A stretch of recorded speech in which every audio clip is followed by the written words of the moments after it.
Welcome to the DemystifySci podcast. I'm Anastasia. I'm Shiloh. And this is the place where we talk about the theories that we think are going to change the world. And today is no different. If you've listened to the podcast, you know that we are really interested in what's going to happen to the Big Bang Theory. Namely, we have very good reasons to believe that it is going to fall apart pretty soon.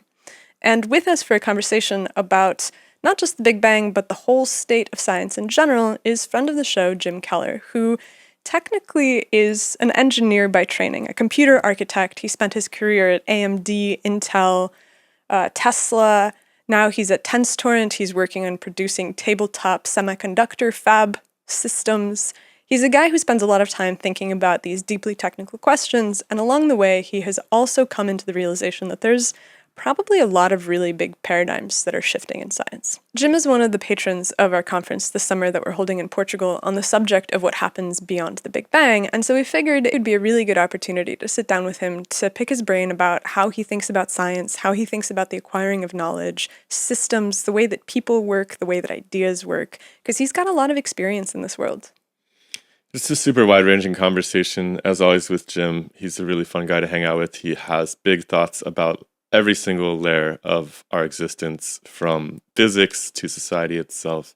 And we're going deep into every corner of the world that we live in. And a lot of the conversation centers around the ideas that are found in the work of Paul Feyerabend, who advocated for something called scientific anarchy. It's a book that's really, really amazing called Against Method, where he lays out this idea that, hey, science probably shouldn't work by there being a single dominant paradigm that everybody just slavishly accepts. And so if you want to read a little bit more about that, check out Against Method. If you want to join us for the conference Beyond the Big Bang, tickets are in the link below. Tickets are also right up here in the corner. We would love to see you there because it's going to be a long weekend of really incredible talks about what we think is going to happen to cosmology in the next few decades. It's also a heck of a chance for a nice vacation. It's taking place at a beautiful seaside resort, and we have the afternoons free for collaboration and friend-making, walks on the beach, everything you can imagine. I'm told some of the oldest dinosaur tracks are located not too far away. There's going to be a lot of really cool stuff happening. So I'd love to see you there, and you can meet us, hang out with us, talk to some of your favorite scientists, perhaps. If you don't have the money to come out to Portugal this summer, maybe you can scrape off $1 or $2 to make sure that we can continue to do this program with more and more of our time. Check out our Patreon page at patreon.com/DemystifySci and see how you can support the kind of media that you love and you think is actually important for the future of this planet. It's also really cool because you get to hang out with us once a week. We get together and chop it up about our favorite subjects in science, and you can weigh in on where you think the show should go from here. If you can't do that, that's totally fine. Just tell somebody about the show. Share this one with anybody in your life who you think would really benefit from hearing some of this discussion today. Oh, hold on. Before we go, I wanted to mention that we have finally launched our new series of the podcast called Paradigm Drift. We had our first taping of the game show. It was incredible. And thank you so much to everybody who participated. But if you have a theory of how something works in the universe that you have been dying to share with the world, consider putting together a very abstract version of that theory and sharing it with us on Paradigm Drift Live. The next taping is going to be March 25th. It's at 6:30 Pacific. You basically get a minute to present that idea, and then Anastasia, myself, and our guest panelist will interview you about the idea, about who you are, where you came up with it, and all of that. So check it out. We'll put a link for it up here. It's also in the description, and I hope to see you at Paradigm Drift. And for now, enjoy the conversation with Jim Keller, and we'll see you next time. The scientific revolution starts now. The DemystifySci podcast. Let us see in the dark.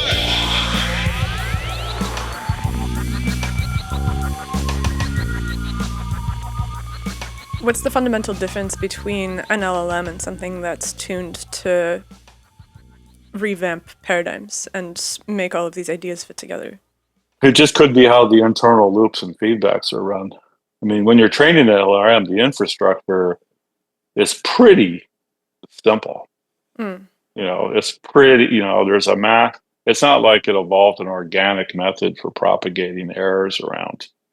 It's sort of like, well, it's this many layers and the size of these things are this big and the inverse functions of these things is like this, and, it just does it. Imagine a paradigm that like was way more flexible about how it, found discrepancies and then stewed on them and then, improved on that. Seems to me like you'd want a bunch of different buddies. Like you want different, you want like a whole crew to roll with. Like I actually got locked in this hilarious mode of ChatGPT this morning when I was trying to do some work, and I was just like, man, Chat's being really unplayful today. Like this is a real drag working with Chat. And I was trying to figure out what was going on, and then eventually I was trying to generate an image, and it was like, I don't do images, and I was like, wait, what the heck is happening? And I went and asked Nastia, and she realized it was in this reasoning mode. It somehow got switched to this reasoning mode, which I guess is supposed to be really good for solving some kind of problems, but it turned out to be a way less fun friend to hang out with at the same time. You got the wrong friend to hang out with. Right? I want a whole crew of friends. Yeah. All right, so are we going to have a chat? What are we doing here? What are we doing here? Are you ready to unveil to the world your deep-seated scientific skepticism? Well, sure. Well, we'll see how far we go, but... Are you, Nastia? I am. All right, so Shiloh wanted to open. Well, I don't have to open with this, but that's fine. I asked the chat bot to give me a joke to tell Jim Keller. I was like, do you know who Jim Keller, the legendary Jim Keller is? Oh, yeah. Mm-hmm. And then I was like, I need a joke that only Jim Keller will get. And I didn't get the joke, so I want to see if you get it. The joke is... Oh, no. I'm already laughing. Why did the CPU refuse to fight the GPU? Because it didn't want to start a core war. You get it? I don't know what core war was. I'm like, I had to go look it up. Yeah. Well, so GPU and CPU people are really different. And so I was at Apple, and there was a couple of GPU people and a couple of CPU people, and I would always say that CPUs are like smart. They execute programs intelligently and complicated, and GPUs are just gangs of knuckle draggers. And apparently, there's like a video game in the '80s that was a programming game where there was a battle between two different programs to take over some computer. I don't know. It's called Core War. Apparently, 1984. Yes, I can.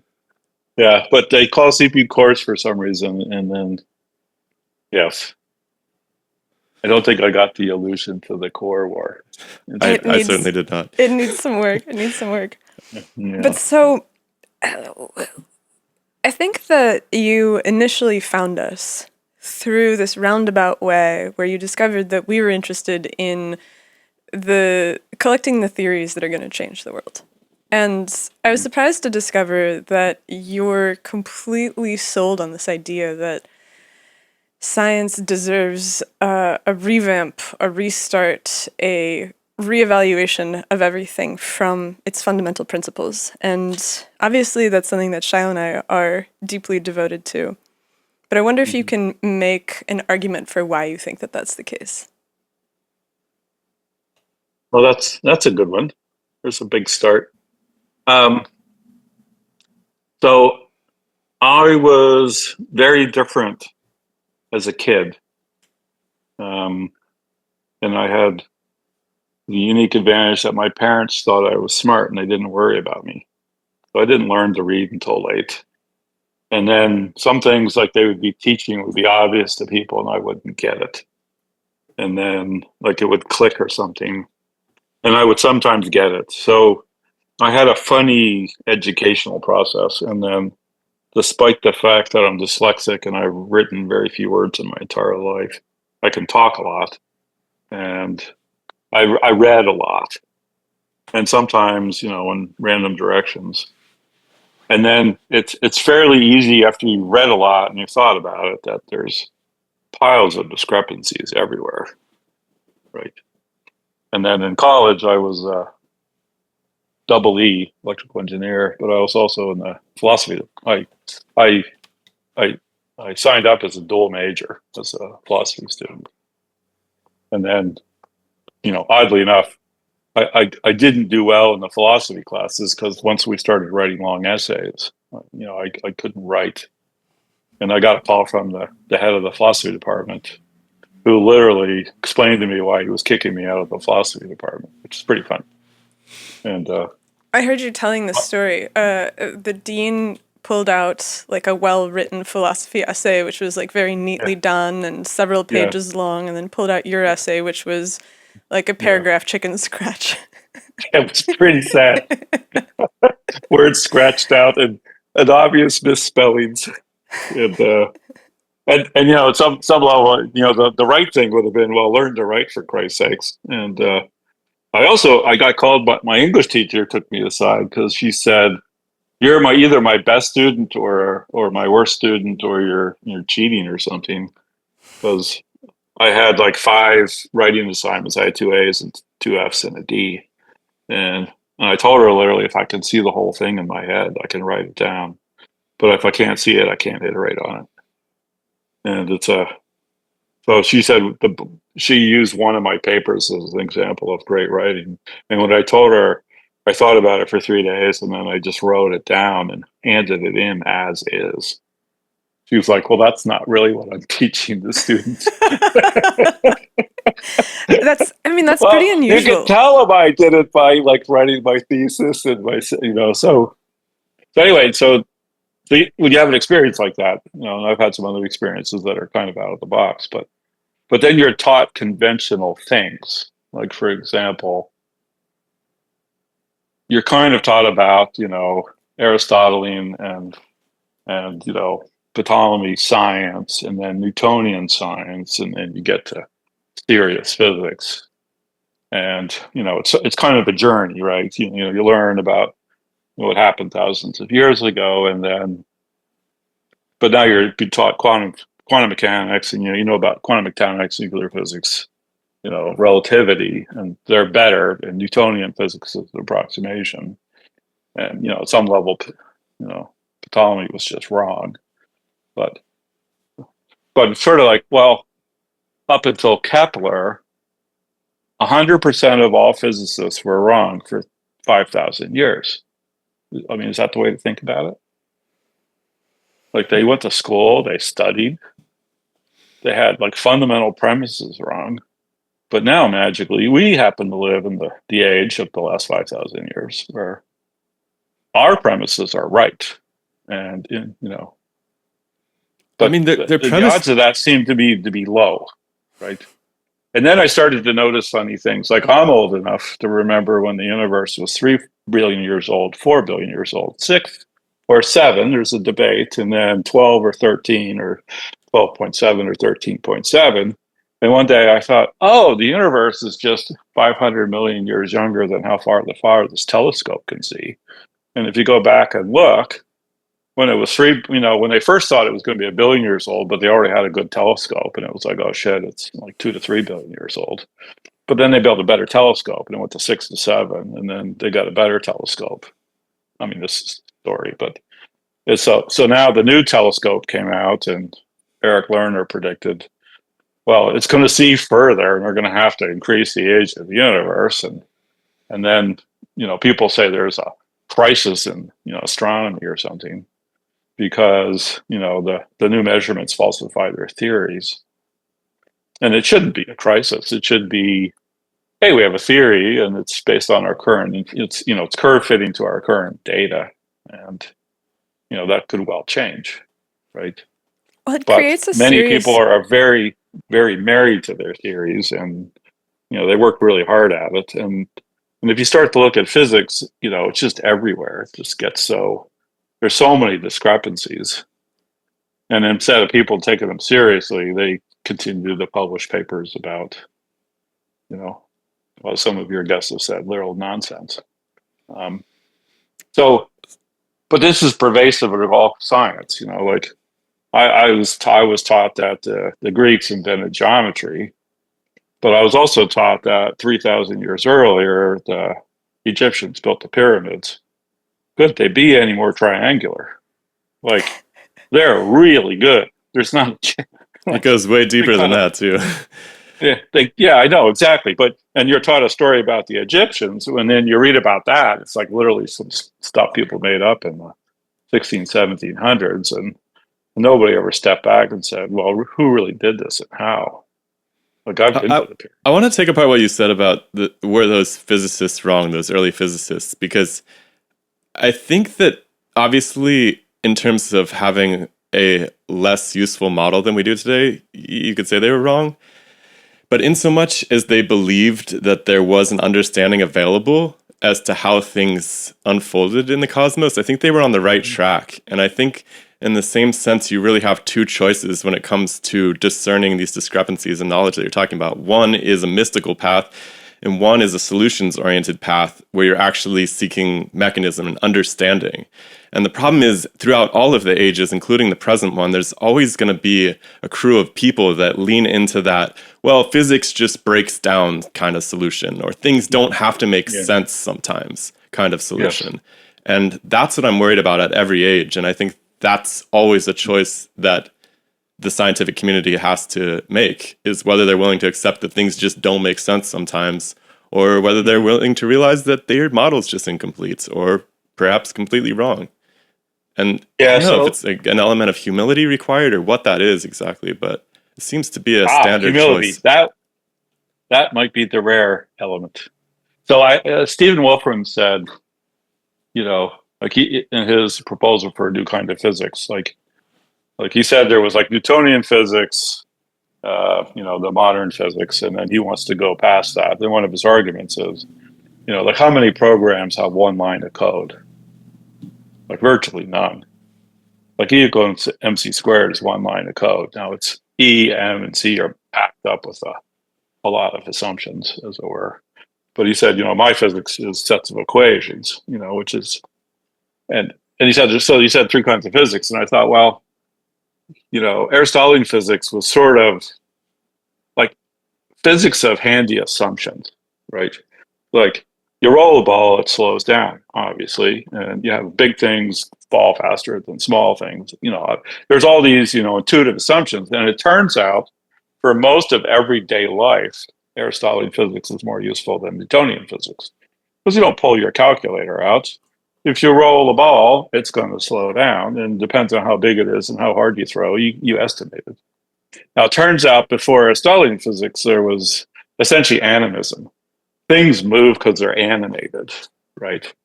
But before that, animals solve second-order partial differential equations easily, right? So it turns out our neural networks are adjacent to solving all these kinds of problems.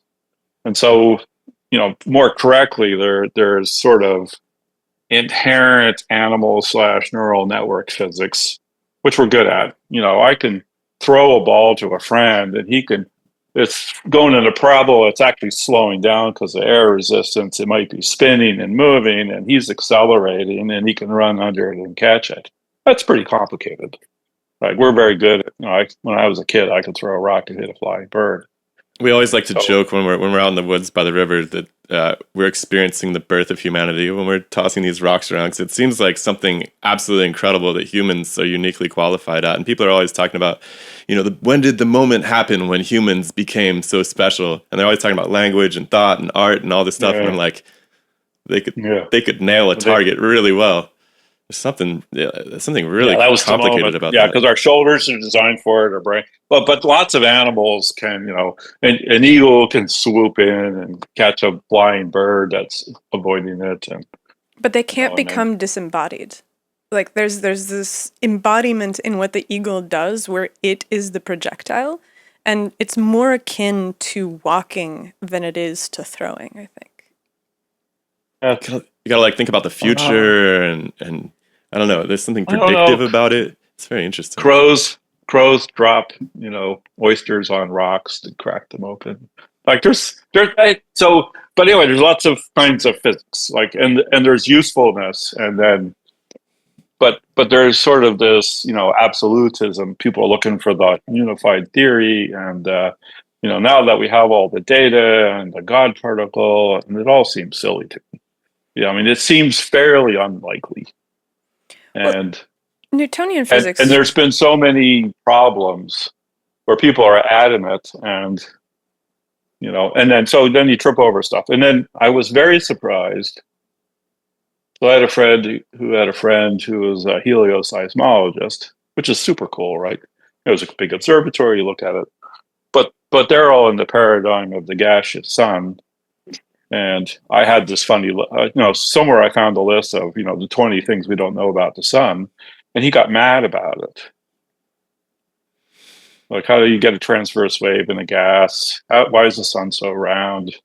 Why is the color temperature 57 degrees with a spectrum that looks like a black body if it's a gas? 5,700. There's what?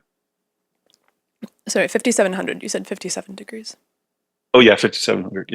Yeah. So there's all these well-known problems, and then they basically constructed workarounds, and the same thing happened in cosmology. As the universe got bigger, that presented problems, and then they invented inflation and dark energy and dark matter, and crackpot theories of how to get the helium, deuterium, lithium ratios right, and it just all seems so ad hoc.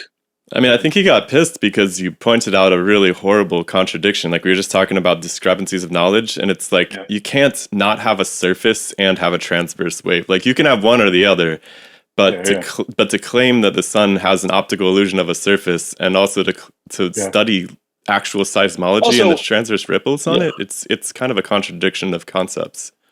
Well, and when these ideas were born, like, they thought the sun was a gas before they understood, nuclear fission and fusion, and the resolution of telescopes was terrible. And now the resolution of telescopes is much better than the surface detail they used to be able to see. And they didn't have the phase diagram of hydrogen either. I think that was a huge piece of the puzzle. Well, but if you research the phase diagram of hydrogen, there's lots of them, and it's mostly theoretical because they can't actually produce most of the phases. But in like Wikipedia, it happily says both things, that the core of Jupiter and Saturn are liquid because of PV equal nRT in the phase diagram, and the sun is a gas. And, radiation pressure prevents collapse because otherwise it would collapse. And so anyway, it's more gas pressure than radiation pressure, actually, which is even more perplexing because you don't have a surface, you can't have gas pressure. Yeah, but I know. It's sort of like, so all these things kind of pop up and they're everywhere. Now, I'm a computer architect by, profession and, inclination somehow or other. And again, like, what does that mean? I evolved over a billion years to be a computer architect. I'm literally well suited to go do something that didn't exist 100 years ago. That's hilarious. But one of the things computer architects have to do, and it's a very weird thing, is we build complex machines. And so when I was in digital equipment, we had a chip called EV6. This is about 97, and we put very little circuitry in it to look at what's going inside, because we're smart, clever guys, and we think who knows, to be honest, we screwed up. But we built this chip. And at one point, it would run the operating system, some workload for days, and then crash. And it would hang, it would stop. And, so there I'm sitting looking at the computer. It's this big box. And all this software, hundreds of people wrote it. And it crashes. And now what? Like, literally, now what? Like, there's almost no information whatsoever. Right? And then so you can't jump to conclusions. So I have more training than most humans, and being able to continue to take information without acting on it, which is a really wild phenomenon. It is really wild because most of the engineers that I talk to, if you start talking to them about the fact that much of fundamental science might need to be rewritten, they're kind of like, everything works. Like, we have computers, we have the internet, we have LLMs, we have cell phones, Zoom. Literally everything that you can think of is available to us. And so even if the paradigms are wrong, it doesn't matter. And so if you're talking about things that are terrestrial in the sense of, quantum theory and being like, okay, maybe we need to reimagine if this is actually as weird as we think it is. Engineers are like, well, it works, so it doesn't really matter. And then when you make the next step to go to something like cosmology or astrophysics, it becomes even more remote. And so I think that there is this attitude of like, well, it works. And so here's the funny thing about engineers. So engineers learn about science, but they're utilitarians about it. like you said, most engineers would be fine if heat flow is still a fluid, which is pretty funny. And but we're utilitarian about it, but we also have Same to build things equations. that work. Right. Yeah. No, it's really, there's so many. Well, I'm an electrical engineer, so we're very into things like superpositions and something called a dual. I don't know if they teach that in normal physics. So you can think about a circuit as a set of voltages and a set of devices, or you can also think about it as a set of current flows. And the picture and the voltage space and the current space are a dual of each other, right? And there's lots of kind of transformations like that. There's time, we learn about the time domain and the frequency domain. So Laplace transform or Fourier transforms let us think about the frequency response of a system instead of the time variant. And sometimes the solution is way easier. Like they literally teach you circuit analysis with capacitors and inductors in the time domain for like 2 semesters to torture you. And then they say, by the way, you can do this in the frequency domain, and all these integrals and crazy shit turn into, addition and multiplication, right? And they teach you that way because if they taught you the easy way, you'd never do the hard thing, right? But also as engineers, the fact that, time variant solutions often have a beginning and end where frequent solutions don't. And life gets complicated around these boundaries, you sort of mostly ignore, right? Or you do this kind of weird thing where you have the impulse response of a system, which is a theoretical, square wave going from 0 to 1 volt in 0 nanoseconds, and then you get a response of the system, but you're mostly solving for a steady state solution. And so anyway, so engineers have this weird set of tricks. But ultimately, we have to make it work, and many things we build doesn't work, right? And cosmology, if something doesn't work, they all get together and figure out how to adjust the equations or the data or whatever. Or physics itself. Action. Or physics, or they, add dark matter and now they're happy. Whereas in engineering, you have to make it work. Now, some things, in fact, work that aren't understood. Or somebody made a change, like this motor was not running at the efficiency I wanted, and they did some analysis, and they made a change, and now it runs at the efficiency they want. And they walk away going, that's great, but it may not, in fact, have worked the way they thought, and the change may not have done what they thought. But again, it's utilitarian, right? Now, when computers and software have bugs, some engineers are very good at debugging things, and some engineers are less good. And then we divide the way software and computer design work up. So we have different kinds of people doing different things.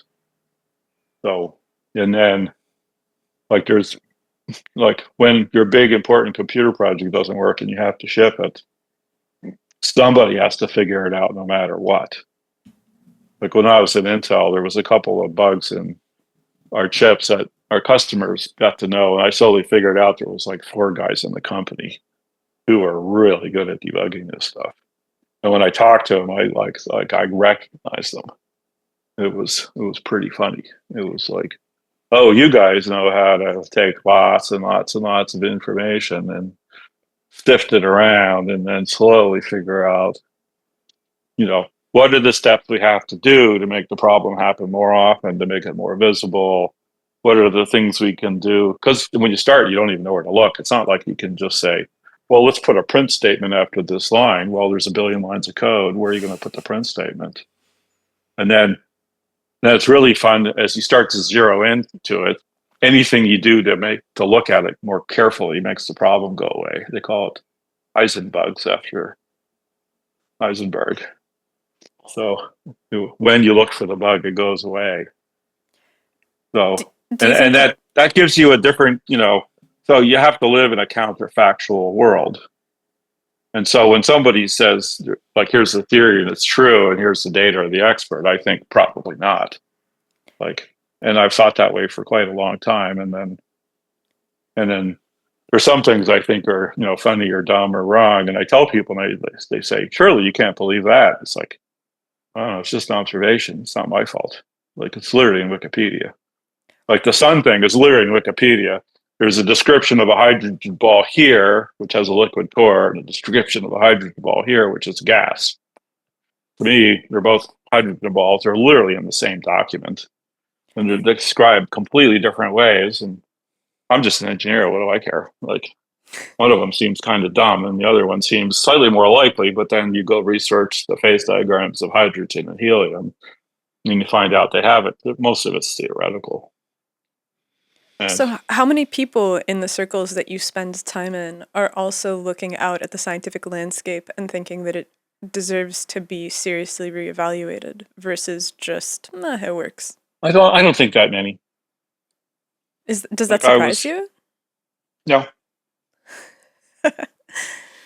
Why not? Well, I mean, Because so these are some of the smartest people in the world. It's like they're working on some of the most complex problems. Somebody who can take a program that has a billion lines of code and figure out how to debug it. Somebody who can build something that's never been Yeah. built before. Like these are, if Well, we outsource everything. Like, humans are really good at, compartmentalizing. Like, like a friend of mine was describing, he had a rattle on his dashboard, and I was asking him some questions about where's the rattle and this and that, and he suddenly goes, "Oh, you can visualize all the parts in the dashboard." I said, "Yeah, I'm already doing it. I can see the whole thing in my head, and I'm moving it around, and I'm going to find the loose screw, right?" He said, "I kind of thought the dashboard was just a dashboard with a loose, to him, it didn't have any parts." And he wasn't a dumb guy. It was just, like some people, not very many people, want to break down everything that's around them. that's And so then some of interesting. it is It's like, I'm a really computer interesting architect. because Like, I that's a made my totally, career yeah, go ahead. inventing things and figuring out, like, how's it work and why, and the next thing. And then I haven't done it that much recently, but I'm really good at debugging computers. I was pretty young, like 24 or 5, and we were building this big computer at Digital Equipment, which was the biggest product the company had at the time. And we had 100 of them in the operating system group. And Pete Bannon, a friend of mine, and I were the two guys figuring out why it hung every week. And we're like, "Why are we the guys?" And somebody said, "Because you're the only ones that can do it." And It's we surprising did. to me that that's a unique skill in some way, just because I think that the way that I encounter the world is through this debugging mindset. And I'm not the type of person to build computers, but I do Mhm. find that there's a way that I see things and I can immediately see the places where they don't fit together or where they fall apart. And I'm always deeply surprised when I talk to people about problems and they don't seem to have the same approach to it because it seems somehow indivisible from encountering the thing. Mhm. But you guys, there's this super emotional level to science that is not part of engineering. Like, you have no currency in science other than your theory. That is it. Like, you don't get paid much. You're not developing products. There's no way to reward yourself except for having your theory accepted by your peers. Yeah. And Yeah. so It's a really it's weird really hard to be incentive. stoic in that world. It's really hard to Yes. hold your conclusions in some other Mhm. compartment. And I just Yeah. I don't know if that engineers have to face that same emotionality.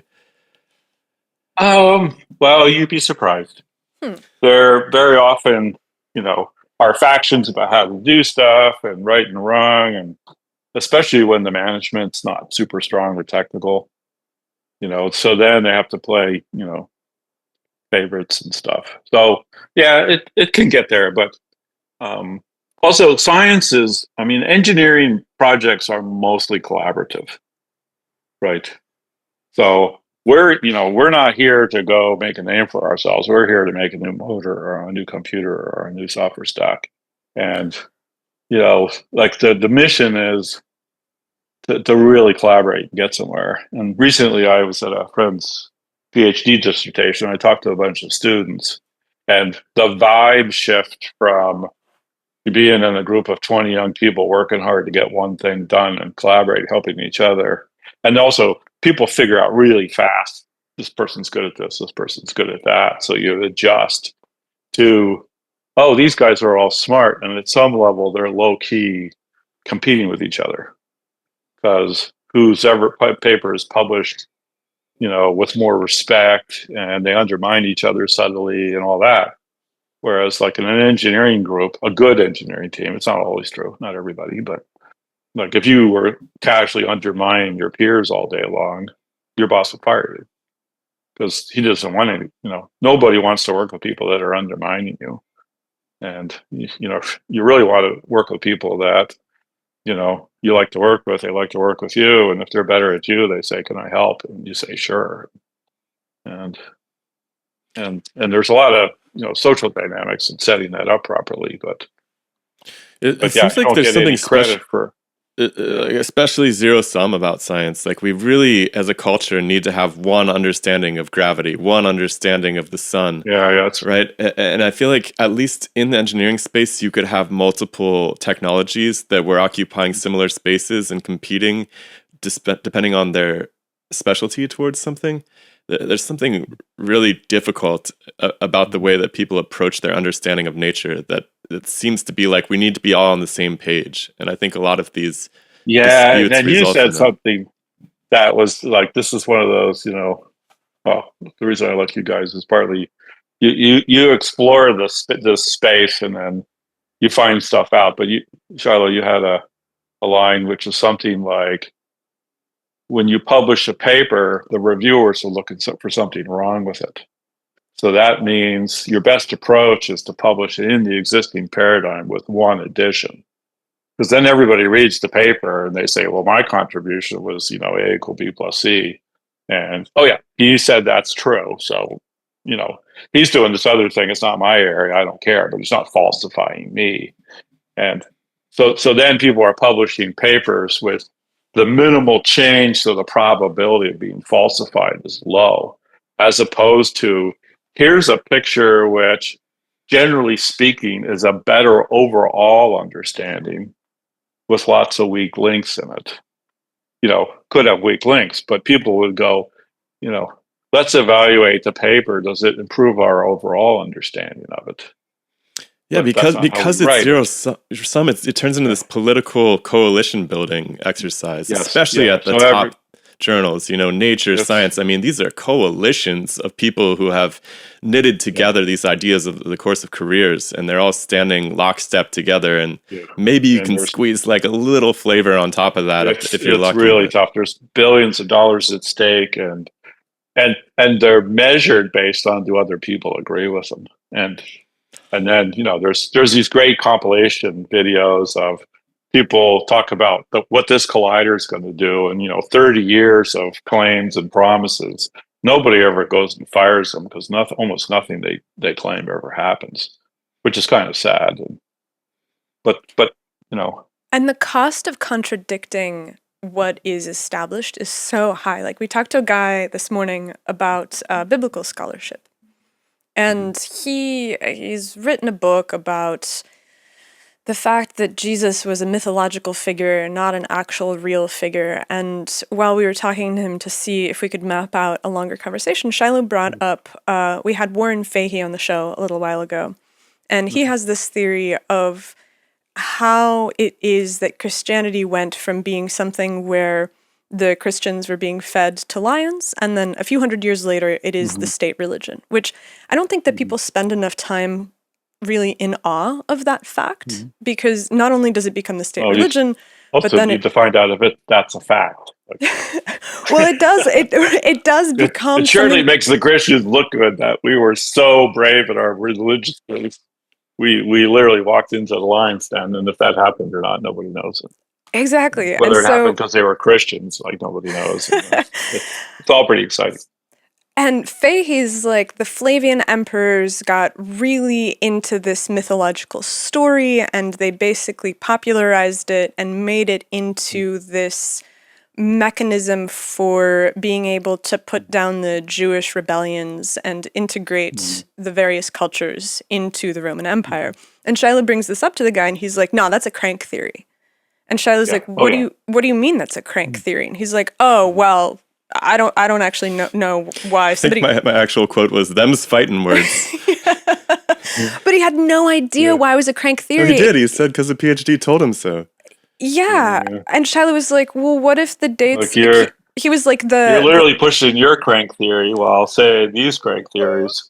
No, it's true. You know, like Sabine Hussenfelder, I loved her book and some of her content, but she's really interesting because some things she takes things apart with this real skeptical mindset, and other things she has true beliefs that she doesn't really, enter. She's not thinking, well, maybe my true beliefs are also not true. She thinks they are true, and and if you talk to her about it, I don't know. I mean, she may be flexible or not, but it's a very uneven terrain of, like Peter Voigt, who wrote Not Even Wrong. I love his blog, and the book was really fun. But he's a true believer in parts of particle physics. And Shiloh has a really good Peter Voigt story.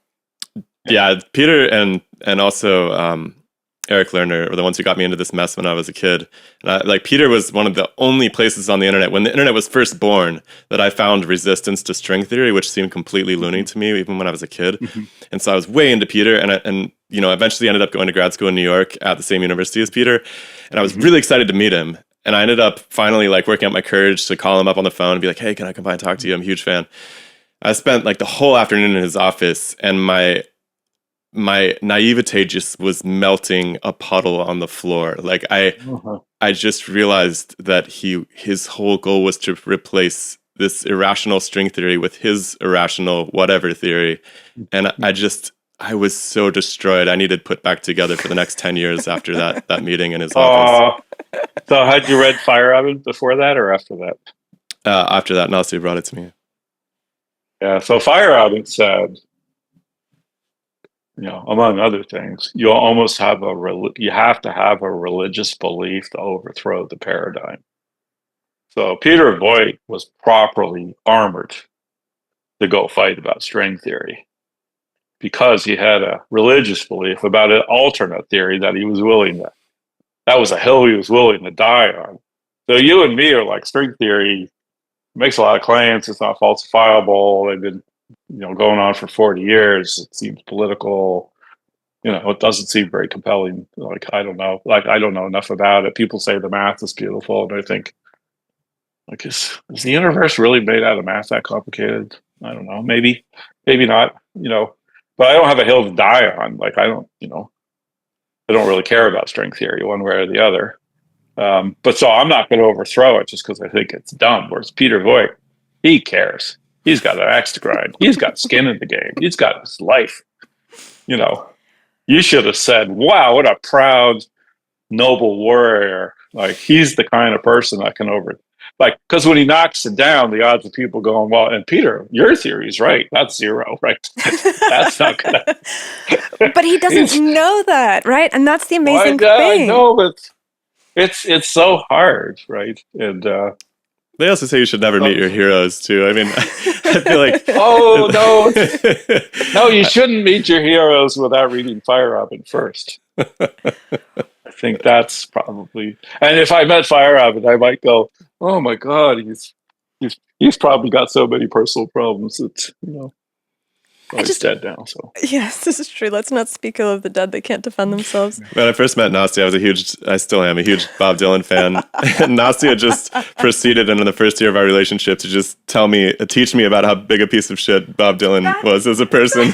He's just a womanizing, worthless monster, and his philosophy and wisdom is bankrupt. And it was. I actually ended up winning back a lot of territory at the end, but.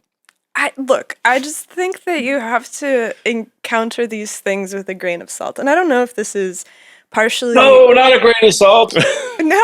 With love and a big heart. And it's so amazing. It's what it takes for people to do stuff, I always thought, if I was ever going to make a movie, I'd make a movie about a sad guy who was overweight that nobody liked and struggled to get through life. But shot so lovingly, that this person, with a crank idea, and people have tried, I've seen a few movies that are like this.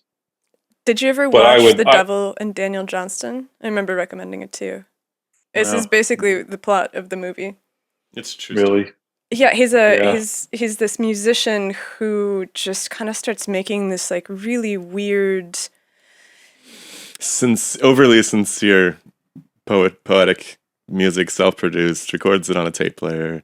Just becomes wildly famous, but then it's just the world takes him apart. It's a really, I think that it's a really interesting archetype. Yeah. And yeah, so the Peter Voigts of the world are heroes in my world. But true And belief is such an interesting feature at the center of this because I'm not totally sure how to have a world that doesn't have some kind of true belief at its center. Because you have to have things that people agree on as a starting point. And science in our you can have age, lots of cells of them. I think I hope we're on our way to a world of 1 trillion people or 1 trillion intelligent entities, and the odds of them having a core set of beliefs is low. Like, I think it would be really great if 1 trillion beings had 1 million beliefs, and and you don't think that and there have to and be then some elaborated shared? those. What's that? You don't think that there have to be some that are shared in order to actually be able to communicate back and forth without some seed of eternal conflict roiling them apart?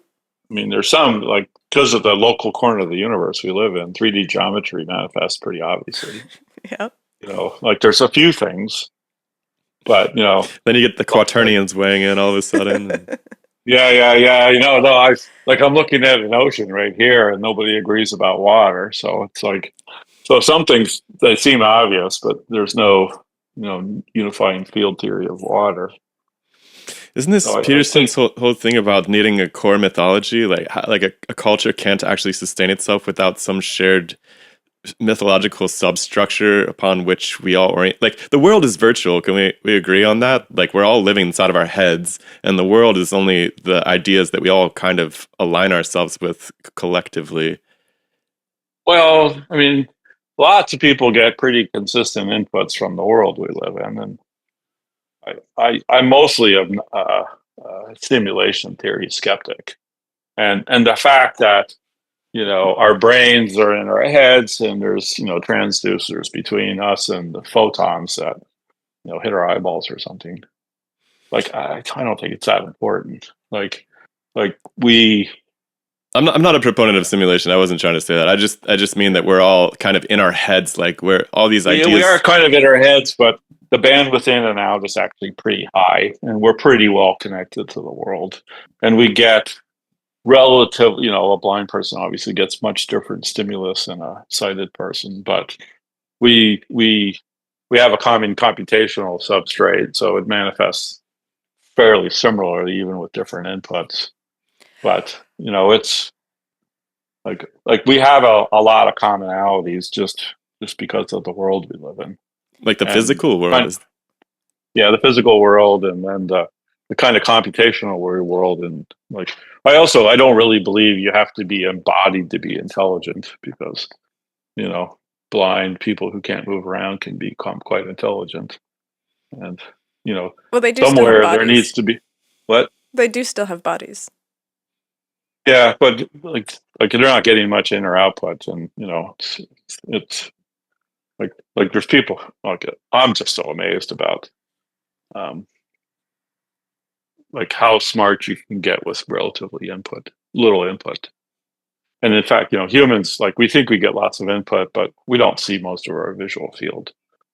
Like like even funnier, our brains simulate most of our visual field to make it look like we're in a consistent world, which is really great. So Oh, okay. So I had something that I wanted to try out on you about yeah. the necessity of true beliefs and these like shared mythologies.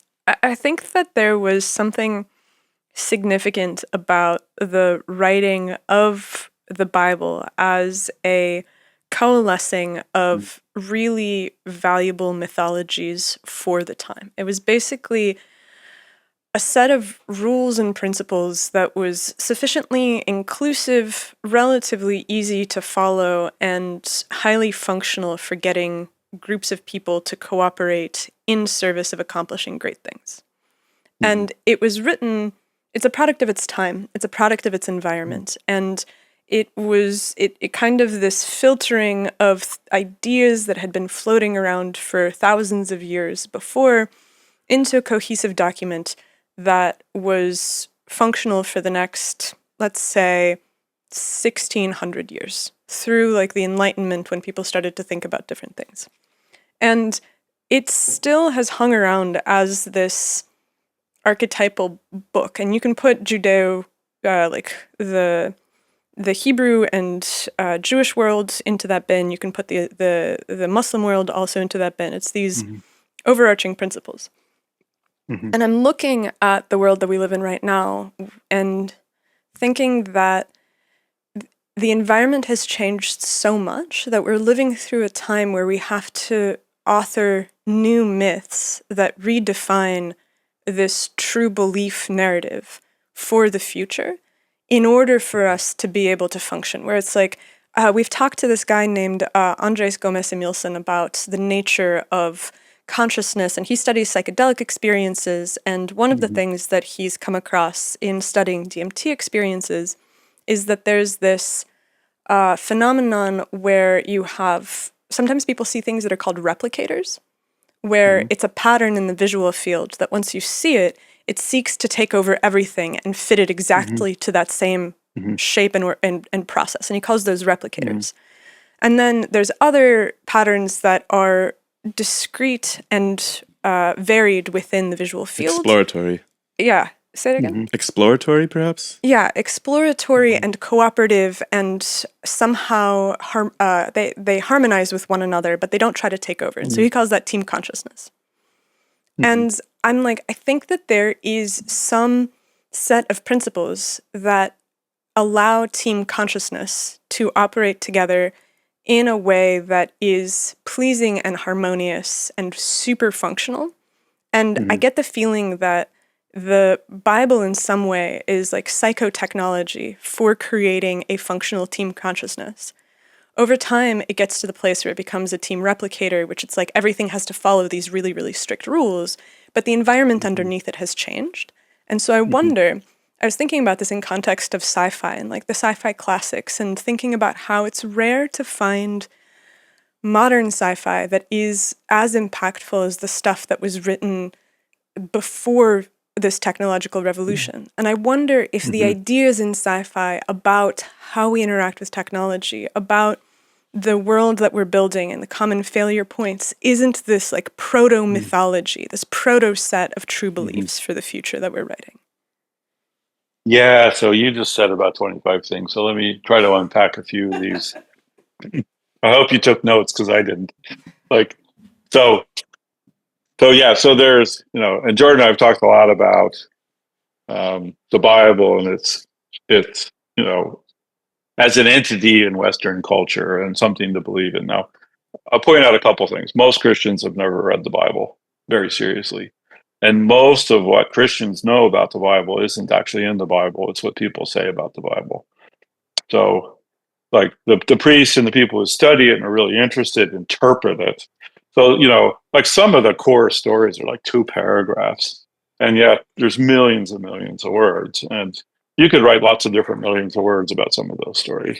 And some of them have good anchor points, but it's really, it's an interesting phenomenon. Like the Bible is kind of meta in some level because it's an anchor to a cultural context and an oral history and a written history that is elaborated it out. And in something like Christianity, they may have the same core book, but the belief systems across the different Christian faiths are fairly diverse.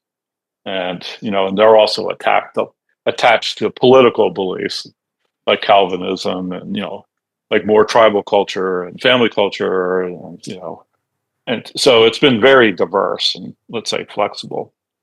And then people have different beliefs, because I did a podcast with John Paggio and Jordan and myself. And afterward, I was gonna make the crack. And I probably shouldn't say stuff like this, but Jonathan believes in God, and Jordan believes that you should believe in God, and I live in God's world. And I think I'm less judgmental than the other two. Like, like I'm really interested in how the world works, but most of my understandings of beliefs about the world is sort of in a contingent state. It's, I don't say this must be this. Like Jordan will say, you need to have focus on a higher thing. And I think, well, sometimes I do, and sometimes I just stare at the ocean. I don't know. And like I know having a clear goal in an organization is a great way to organize people.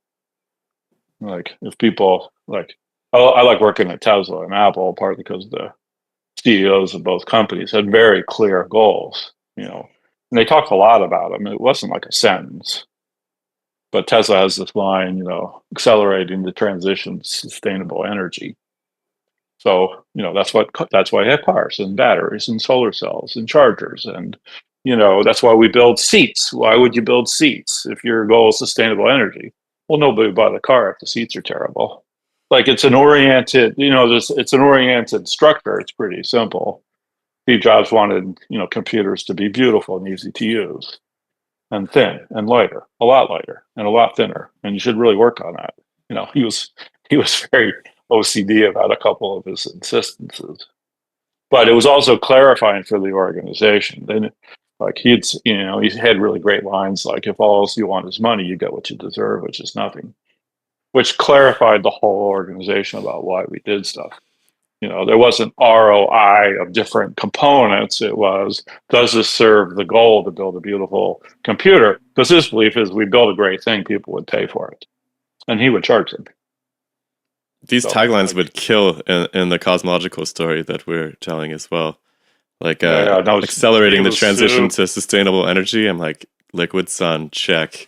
The Jobs one was perfect for the cosmologists too. Yeah. So orienting beliefs are very important, and sometimes they emerge locally. So many beliefs are tagged to the Bible, but the Bible is also like an artifact almost that people use it's a talisman for certain, beliefs. Here's my theory of the world and my place in it, and you should believe it because it's in the Bible. And then you read the Bible, like it's not in the Bible. And, can we have a new one? I think that was like somewhere in Nastia's essay there. Well, so it's interesting that Buddhism core beliefs are actually pretty small, but there's more words written down about it. And the Bible, so you can say like if you have a thin Bible, you have a lot of explanation. You have a thick Bible, you have less explanation, but maybe it's less flexible. So now the interesting thing about science fiction is, when this church first started to evolve in the 1800s and 1900s, like people started to imagine a future. And then the future passed most people's imaginations. So when you're imagining the future, like you're creating this space, it's really interesting.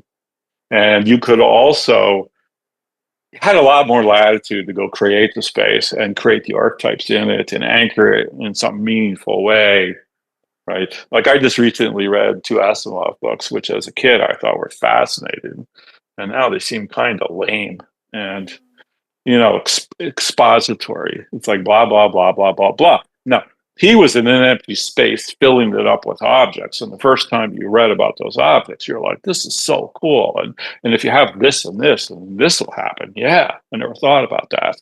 So he invented objects, invented interactions, invented taglines from them. Now I have objects all around me that are way more complicated than what he thought about, and the interactions are actually real. And what he said, it's like, well, he described 3 things and their interaction, and well, 2 out of 3 things were wrong, and their interactions were not nearly what I've experienced personally. And it's sort of like he feels like the 53rd travel guide to Zimbabwe, but his eyesight's not that good, and he didn't go everywhere. Like it's but who is he as a person? Well, he was great. Like he wrote hundreds of books, and he described a territory that nobody had been to before, and he imagined all kinds of things. And so, which is it? It's the same. The same words used to be profoundly meaningful, and now they're, meh. And then people still will happily say, well, Asimov was just the most important sci-fi writer, and he was. But you don't read them today. Why would you read them today? The Matrix has staying. This is more interesting. Hmm. Yeah, The Matrix is really It's interesting. got some staying power, at least up through the first half of the first movie with the red pill, blue pill. Yeah, its core idea that they're using people for energy is so dumb. If they apparently the original plot was they're using people to actually be the simulation. They were, co-opting your brain to create the Matrix. Like that's so much more interesting. Yeah, But I think still, they needed like a human element at the core of the construction of the Matrix too, like to actually yeah, point that to would the have been layer. a lot more interesting. Like the aliens came here and then used, basically suckered us into using our brains to make the Matrix. But like I can make so much more computational power out of sand and carbon. It's like we'll see. I told you my theory that the Earth is ironically built out of exactly the right materials to make a very large computer. You would say that. No, it's in Wikipedia. It's not my fault. This is observational. Like computers are literally made out of oxygen, silicon, aluminum, a bunch of trace metals. Go look it up on Wikipedia. The top 100 miles of the Earth is oxygen, silicon, aluminum, a bunch of trace. It's perfect. Like It's true. Like if you're designing a ball like of elements to go make a very large computer, like it would be the Earth. And again, it's just observational. I don't know why it's like that. It's just a fact. I mean, okay, but if you look at human development, I feel Did I answer any of your questions? I think I answered 2 out of 20. Yeah, most of the way there. The way that I operate is I just put a bunch of things on the table and then we go where we go. And I'm like, okay. But this is related to the true belief idea and the idea of needing something that orients people towards a future that is better than the past. Because I do think that that's the ultimate necessity for humans to survive, and that's kind of the ultimate goal of what we do here, which is making science better than it was, in the sense of Feyerabend's scientific anarchism, of being able to contemplate more than one idea at once, fewer tribalisms, less of this, zero-sum games sort of thing. And I'm like, it's really fascinating to me that the moral texts that served as the principle of alignment for humans for so long don't seem to wrestle with the problems that we wrestle with today. And there's not a sense of, I don't see a sense of nature. Jordan would disagree severely. he's frowning in the other room. First, we live in a very interesting religious field, let's say. So, Christians is that an electromagnetic field, or is that? Well, I think electromagnetic fields are foundational in importance, but I'm a double E, so I would think that. No, just think about the main big religions, and this is obviously millimeter deep, but Christians generally speaking believe in God and salvation, and the Jewish religion is sort of almost an argument with God. If you talk to Jewish people who are religious and studied it, there's very much a dialogue about the meaning of God, the meaning of life, it's really interesting. In Islam, and I told a friend of mine who's Muslim, it's almost like it's a loyalty to God and a loyalty to family. And he said that's what I would have said. And then the Hindus believe in everything, and Confucians was a rule-based belief, and the Buddhists believe in nothing, really. Well, but this is where I saw some of your conversation about mysticism. The interesting thing is, really to have a deep belief in nothing, there's a freedom to it that takes you past.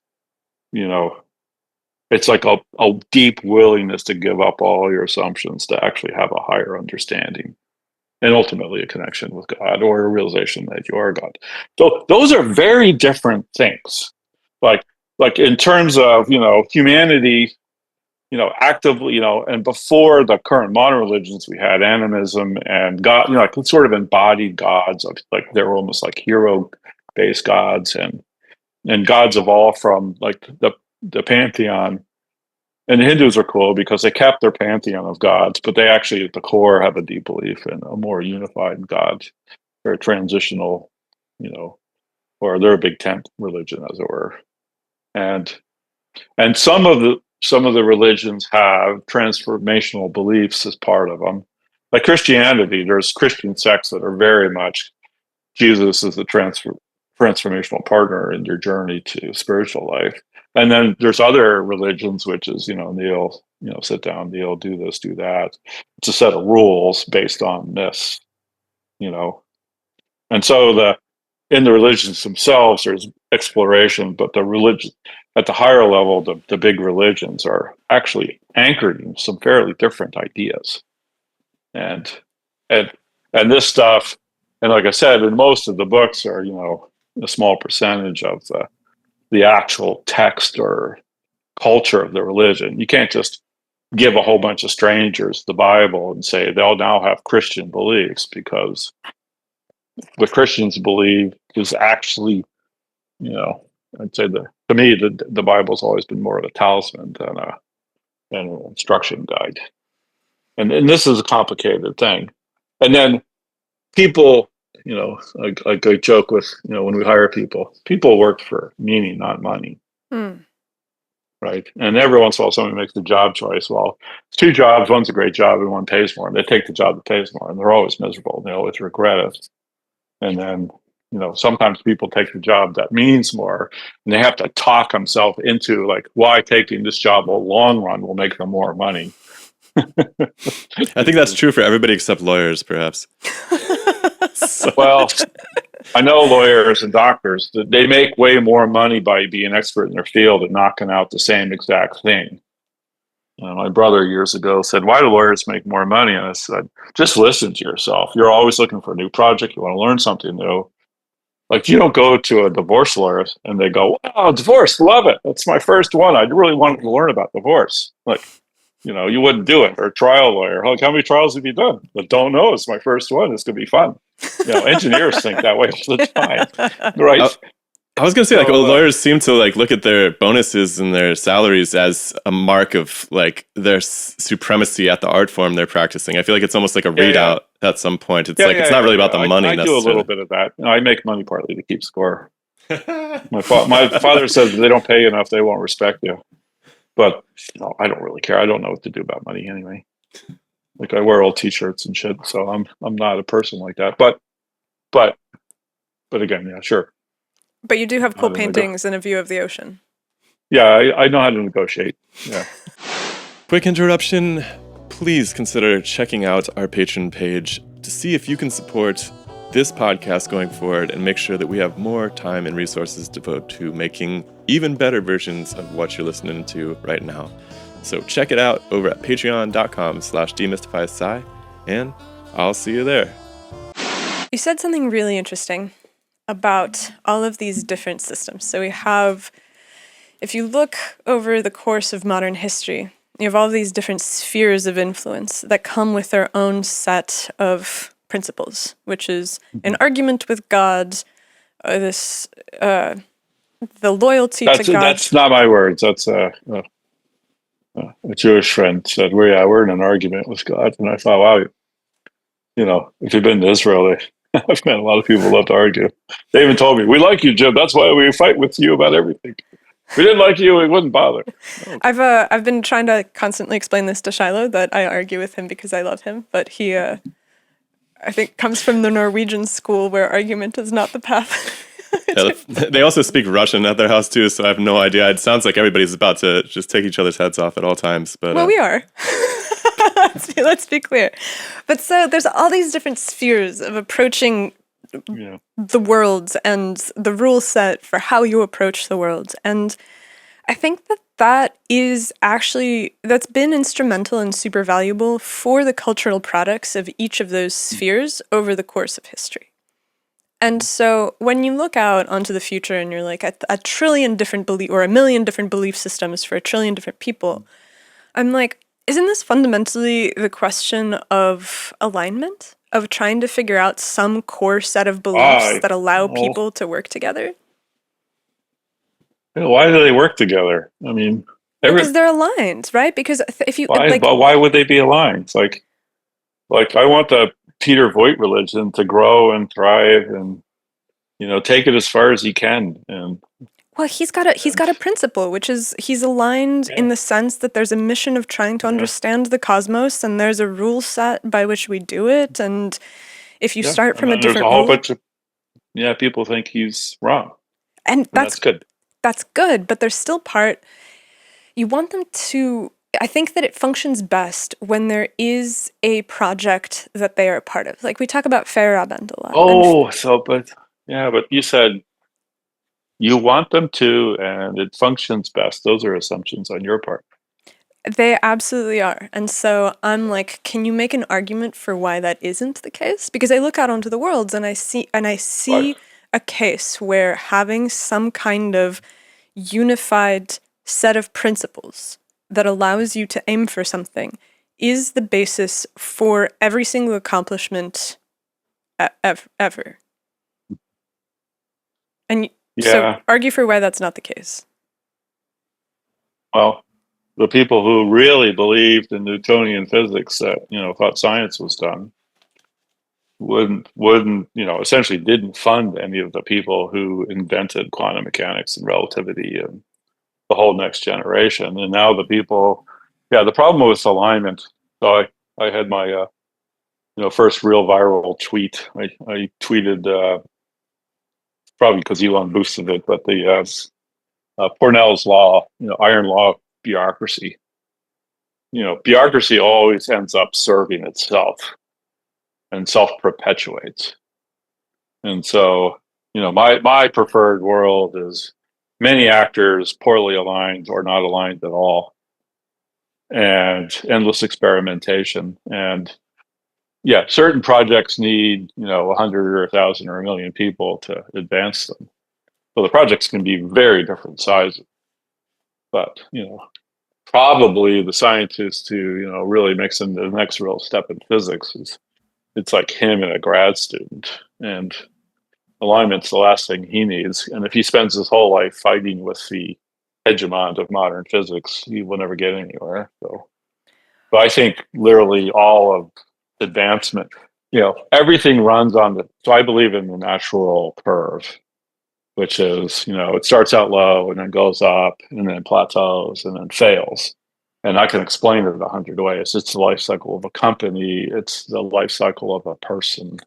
You're young, you become an adult, you're mature, you fade and die. Like we're seasonal creatures, winter, spring, summer, fall. And you want all, if I have an organizing principle at all, it's like everything should have its day. Shakespeare said, every man has a season. Right. And yet we have to make decisions somehow collectively, which is the real nightmare of democracy. Do we? Mm. Yeah, well, like I'd like to live in a world where there was less collective decisions. I don't think, I think world government's a bad idea because then we'll collectively make bad decisions. I'd rather there was, 1,000 countries. Like we're at 150 now. Like 1,000 would be a better number. United States and Europe would be better off if they were in smaller pieces because then experiments. Then you get punks with nuclear weapons, though, is the problem. There's a tiny little gang on the corner. So far, that hasn't happened. And, collection, humans are very good at negotiating across boundaries, but it's really great when the boundaries can move. Like NATO's been locked in for so long, and then it serves some of NATO and not others. And, like shifting alliances, there'll always be alliances, and alliances should be collective at the level of the problem they need to solve. If they had the empty Mediterranean, that would be an alliance that would really have to be big. If you have to stop the asteroid that's going to hit us at 4% likelihood, that might be a worldwide alliance. That's really brilliant. Can I pause you? A collective at the level of the problem they need to solve. I think that the idea with mythology is that the level of the problem that needs to be solved is something that's so fundamental to everybody in existence that it can speak to them somehow. The best solution for that is individual, though. So, I mean, one of the one of the geniuses of Christianity is Jesus is your personal savior and takes you on a project. So it's a universalist vision with an individualist experience. Like everybody's in a different place on the path. And and not only that, Christianity itself has merged into, hundreds of sects, which locally, like I went to a Catholic church as a kid, but I went to a church where the minister had spent 40 years of his life teaching in India, and he was the most enlightened person I've ever met. And it was amazing to be with him. And what he taught was, it was sort of in the context of the Catholic Church, but also in the context of a very experienced person. And it was really amazing. And he wouldn't fit in the standard Catholic Church, but the Catholic Church at the time had lots of room for people like him. And so that's. What did he teach? Is it possible to boil it down to some essence? So his mass was he'd knock off the basics in 10 minutes and then read something out of the Bible, and then he would both tell a story and we'd have a discussion. 25 people would sit in a circle, and it was really interesting. And sometimes it was him talking, and sometimes other people talked a little bit. And like especially the gospel and the priests and how do these stories help you interpret your life and your past? They could talk forever, and it's quite interesting. And these guys have very large catalogs, and the gospel stories themselves are like takeoff points for really interesting discussions. But it's I like as a 16-year-old, I was fascinated. And I was a reasonably well-read 16-year-old, and I wasn't a deep believer in God or Jesus or anything, but I was fascinated by this. Well, the idea But that was a very mythologies. unique individual. What's that?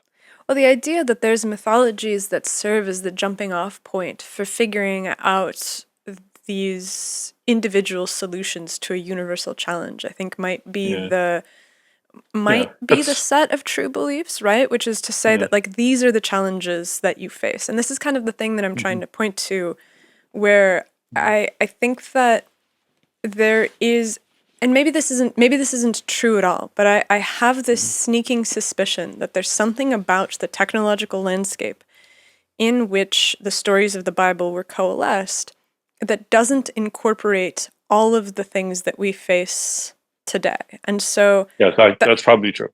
And but so the Bible itself, I mean, the stories are written about a culture and society 2,000 years ago. They're so different. Yeah, like exactly. It's been like one of the geniuses of the text, its minimal state, creates this ability to create so many new stories, and people will swear to you it's all in the Bible, but it's mostly in their culture and in their heads.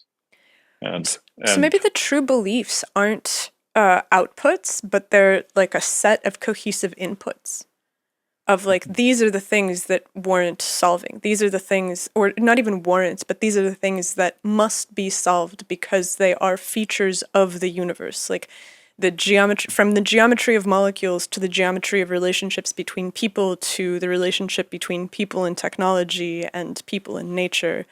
It seems like having even that set to contemplate and to focus is what results in a flowering. And I think that that's what people are obsessed with right now, which is that they're terrified of what AI is going to do, right? There's the people that are optimistic and they look out onto the landscape and they're like, yeah, computer is awesome. We're going to come up with intelligent friends to go out and do stuff with.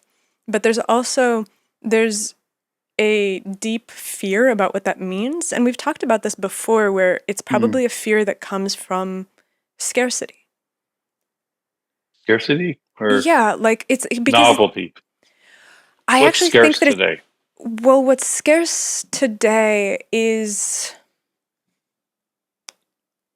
jobs, money. Like these are the things on the street people. Yeah, but food. But yeah, the jobs, money, food, like friends. they're all essentially an infinite supply. That's the bureaucratic capture of so many of our organizations. And, But doesn't that you know, demand a and- mythology of scarcity then to sustain itself? Well, we have a mythology of scarcity. Yeah. The green movement is a mythology of scarcity. Exactly. And to the extent that people buy it, they literally impoverish their lives.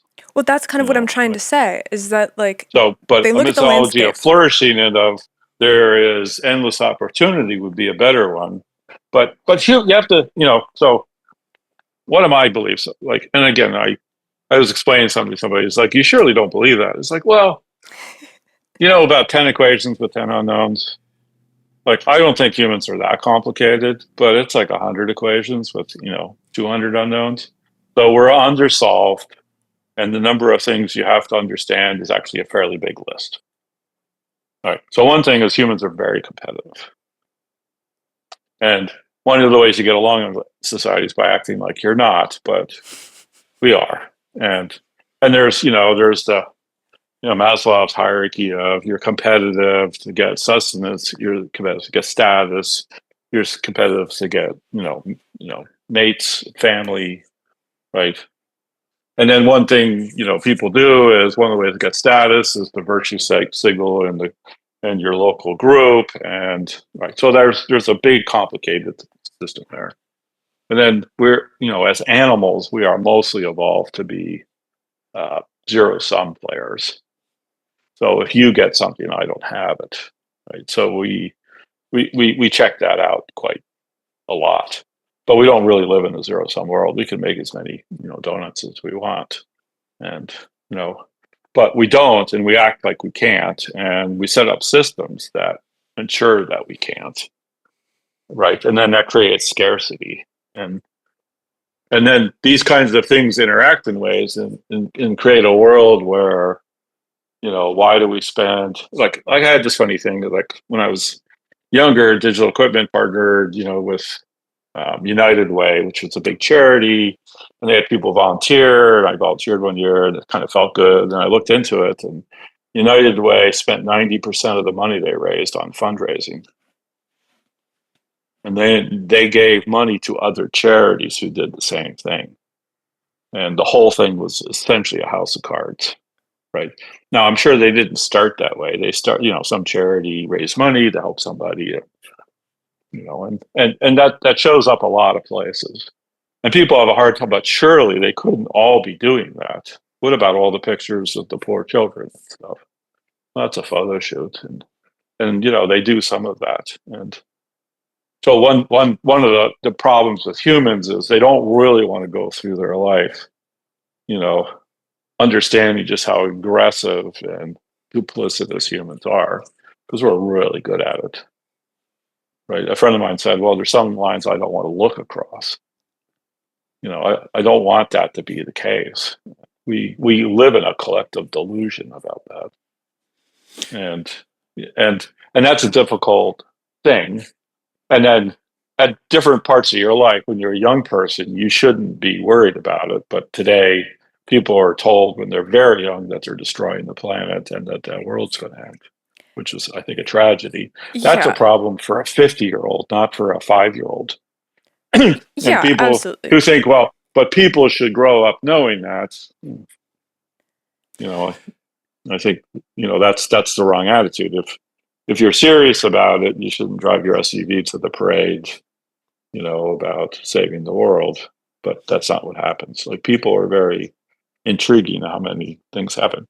And, so I think having some, like, I wouldn't so much call these beliefs as, understandings of who we are, the world we live in, how we evolved, what that evolutionary machinery created, and what, again, I would say I believe in game theory, because I see people play games all the time and optimize for outputs. And some games generate more outputs and some games generate less outputs. And that naturally calls the field, because you could say, why is this I believe common? Well, for a lot of reasons, it worked for a lot of people. Like, why did string theory go so long in such a crazy way? Because it generated lots of funding and lots of students and lots of ideas and lots of published papers and lots of debate and lots of lives and families and success, hierarchy. Like, and you have to understand all those things to explain why string theory, which, maybe it's right, maybe it's wrong, maybe, they're going to have a breakthrough. I don't know. Like, what do I know? But, 50 years of string theory suppressing other kinds of scientists, which they actively did. That's well documented. Like, but how did it exist in the first place? Well, you have to kind of start with, well, who are humans? And how competitive are they, and how smart are they, and how duplicitous are they? And the best way to fool somebody is to fool yourself, because then you're not lying. That's what I was going to say, is that there's we're really good at that. This competition could be reoriented, though, right? Like, you can orient a competition towards others, which actually minimizes your similarity, or orient the competition towards yourself, which maximizes the similarity. But what is that, force majeure, that you're going to reorient other people? No, we live in a game theory world where ideas compete with each other, and they also have life cycles. Like, string theory is going to take a long time to die because somebody said, the rise time and the falls time are always similar. So it took 30 years to get to the state. It's not going away in 5, right? So there's a symmetry to those kinds of things. But there's also a fashion and style to those sorts of things. Yeah. Right? So that's the 100 equations with 100 unknowns. And I guess that's what I'm trying to. That's where I point to. So Gordon Bell was the CTO of Digital, said a really smart thing. He told us, don't waste your life trying to stop the bad things. Just make the good things happen. Yeah, absolutely. But that's a belief that, like, in some places you have to stop the bad things, but mostly, making good things happen is more effective because, good things actually are generative and bring people forward, and bad things waste people's time and energy. But some things just get a life of their own. And, like, modern physics is filled with it, like dead-end projects of quasars and black holes and dark energy and string theory and particle accelerator. Like it's literally turned into the, it's inverse Kramer of physics. It's such a mad thing. And part of the tradition of science is dismantling old ideas before you lay out a new one. Yeah, that's one of the virtue signals. Look at us dismantling old ideas by building this new string theory study center that's going to refactor, prove that, gravitons work. Like, so that's literally, like, all ideas are co-opted in service of, the thing. And so it's very, scientists will happily tell you, you have to believe in science. And one of our core beliefs is don't believe in anything. Right. I don't know if it's don't believe in anything. It's maybe or don't accept anything without some amount of credulity or, skepticism. But it's like trust the process, maybe is somewhere in there where it is a process and it is never a point that you were trying to arrive at. But as you say, most people, not only do they trust the process, they don't kind of want to know the counterfactuals. I mean, the reason Thomas Kuhn's book and Firewood's book are such a big deal is because they pointed out that, the principle of science, there's data which generates theory, which generates experiments, and we keep updating, our theories, and that generates new experiments is not true. Like, the machinery of that generates tests that only find what you're looking for. And humans are very good at ignoring the anomalies. And then people read Kuhn's book and then they go, I now understand science. And they just keep doing what they're doing. They don't go back to the office. Like, when I read Fire Omelette, I read it and it was devastating. And then I read it again because partly I thought, I already am the person who understands this. And I read the book and I was like, I'm not even close to this level. How old were you when you read it? Oh, it was only like 8 years ago, maybe. Interesting. And then funny stuff like, I like this, conception, like the 3 fundamental premises of our local universe are the uncertainty principle, the incompleteness theory, and the provability problem. And you said, well, don't you think the uncertainty principle is just a measurement error based on the wavelengths of light? What was your example? It's like throwing a rock at a football to measure its position. And I was like, I thought that was fundamental, right? And you're like, don't you think? But it reminds me of the Jerry Garcia line, who's my favorite guitar player. And he said, somebody asked him, do you have any limitations? And he said, everything I've learned, everything I know, everything I've played. Right. But it's hard to have that as a center belief. And Is so, it? and then I just don't understand that. Like, I guess it comes back to this idea of humility. Maybe it's like a male I know, female but you thing. I say, have no don't you idea. think you use the word this? We should be able to change something, but that's a statement out of a belief that you're not questioning. I promise you. That's true, but I think that when you set out to build something, you have to come up with a set of true beliefs, and people can choose to Yeah. accept those or not accept those. But I have to look out onto the world, and if I'm charting a course for being able to to create a new way of looking at how the universe works in this loosely held way, then I have to believe that it's possible to recruit people to that perspective. On the basis of some objective values. Like the whole Yeah. story, like here's a core belief that I've heard a lot. The universe is under no obligation to make sense to you. It's like that's a really crappy belief. Like that will lead you straight into nowhere. Right? But Okay. the core belief that, you should be inherently skeptical and try to make sense of things as you're told them and not just buy it because a PhD told you, that seems like a really productive belief to have. Like, I And don't believe that But these but are value neutral. but go a little bit up here, which is so I can believe that one of the things I like to do is figure things out and learn new things. And it turns out I also like to learn things that flip over my understanding. So finding out the uncertainty principle as a measurement problem is funny.